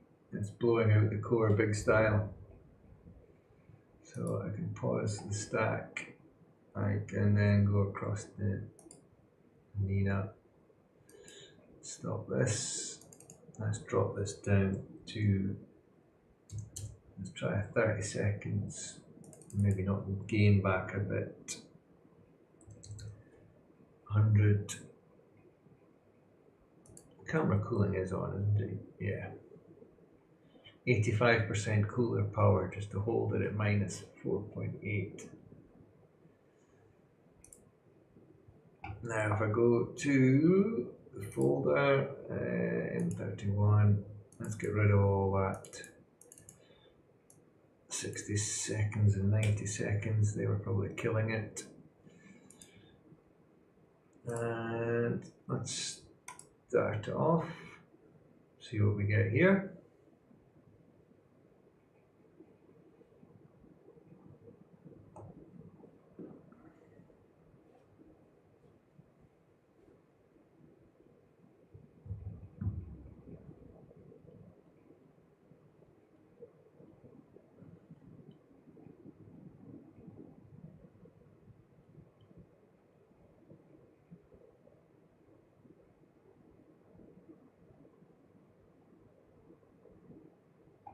Okay, I'm going to sharp gap.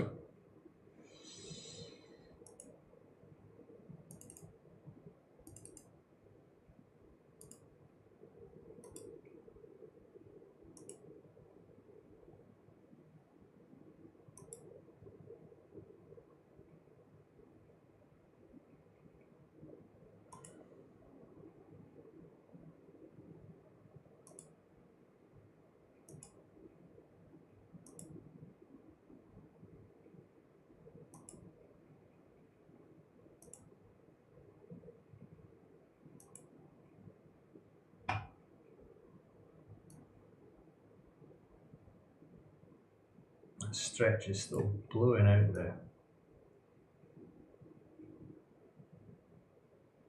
core.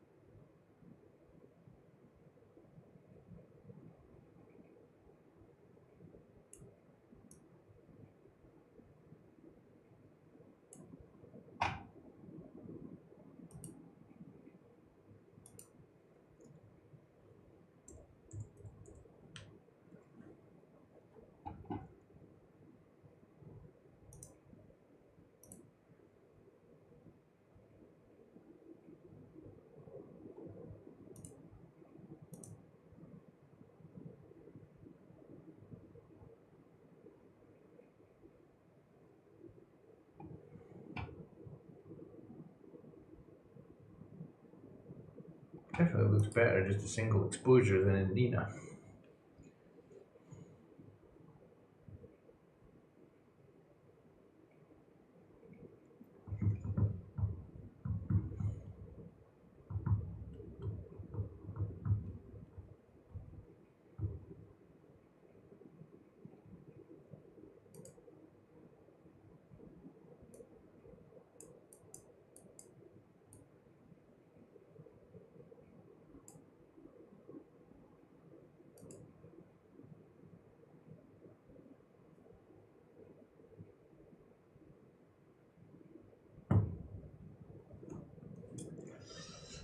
Right, I think I am going to call it a night. It's, what is it, 20 past 2 in the morning here.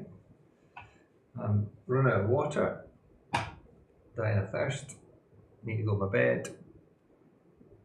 So, I will take you through the normal routine for shutting down the dome. So we start imaging. I then go to equipment, dome, turn off synchronization,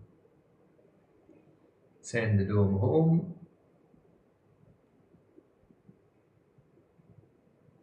In fact, turn on synchronization, send the telescope home.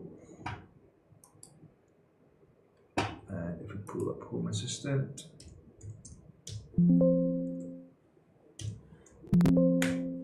oh, guiding's running, I can turn that off.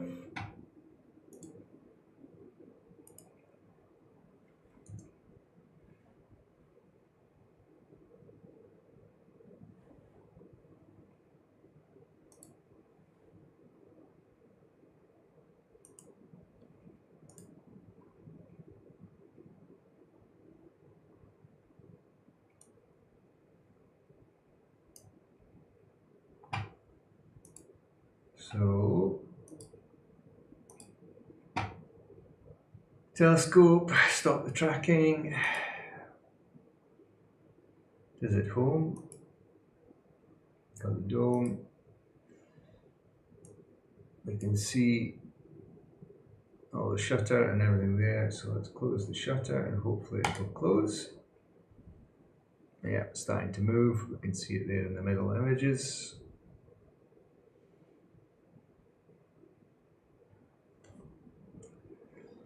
Go to sharp cap, stop the live stack,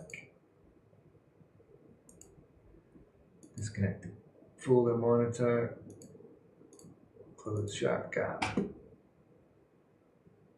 the dome still closing.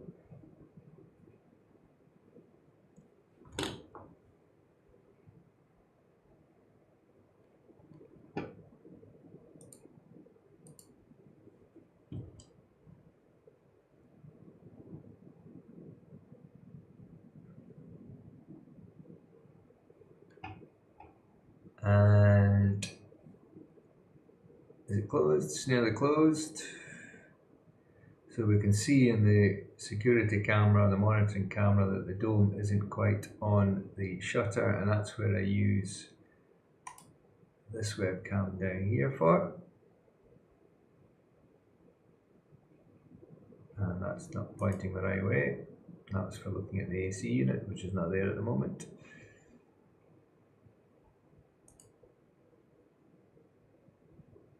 There we go, we can see the shutter there.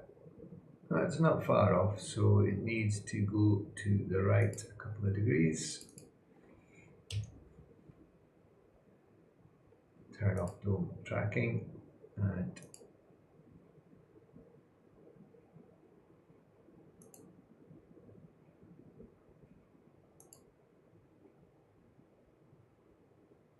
I think we're on the charger contacts there. So now I can, shutter's closed, dome's not tracking, it's at the home position, I can turn off the dome or disconnect the dome. Finish with the weather, it's 25 at 3.5 degrees, 19.9 magnitude, skies, disconnect the weather. Don't need my USB switch anymore, I can disconnect that. I can shut down the guider. Telescope tracking is stopped. And it's at the home position, so we can disconnect the telescope. Don't need a focuser. We can warm the camera. Turn off the dew heater. And we just need to get the camera up to a temperature that's not being actively cooled, and then we know there's no control left on the control circuit.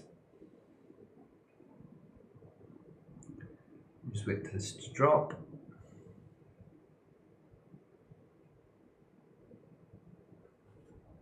While we're doing that, I can stop the SQM server and disconnect it from the USB device and shut that down. I'm not using ASI, I can close that. I'm finished with PhD. I can disconnect all that and close it.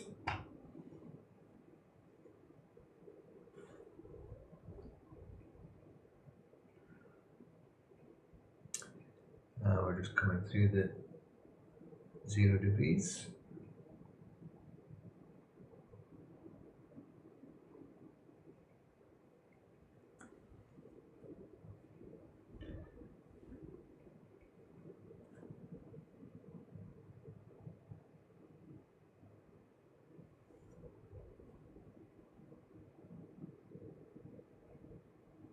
We at minus 14% cooler power, nearly there.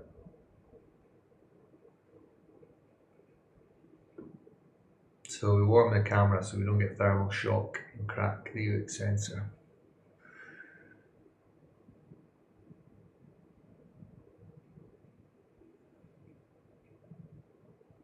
And once we're hitting 0% cooler power, it means that we're at the mercy of the ambient conditions.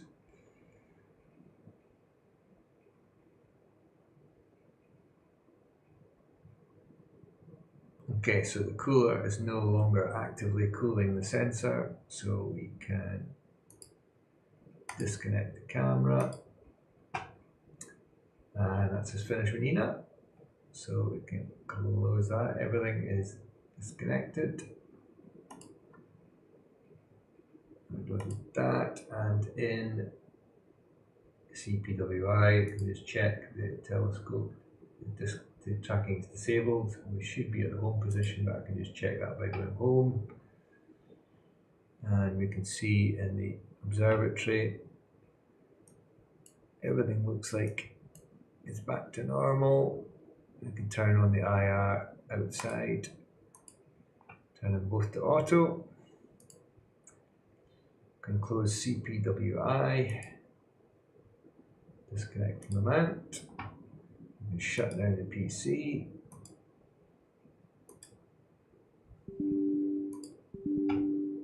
And we just wait now for the wake on land indicator to go off, which tells me that the system shut down.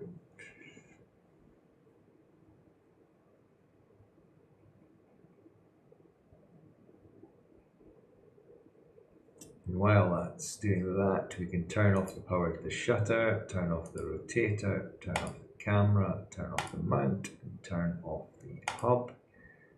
And the wake on land's gone off, so we can shut the main power off to the PC. And that is us. Everything is shut down and stored for the night. Alright, thanks everyone for coming in by. I know we got off to a bit of a problem start there with the equipment, and the weather's obviously not in our favour with the high humidity, so we were limited to high altitude targets. But nevertheless, we got to bumble around and have some great chat. So thanks all for coming in who was here, and we'll see you sometime in the next one. Look after yourselves and clear skies.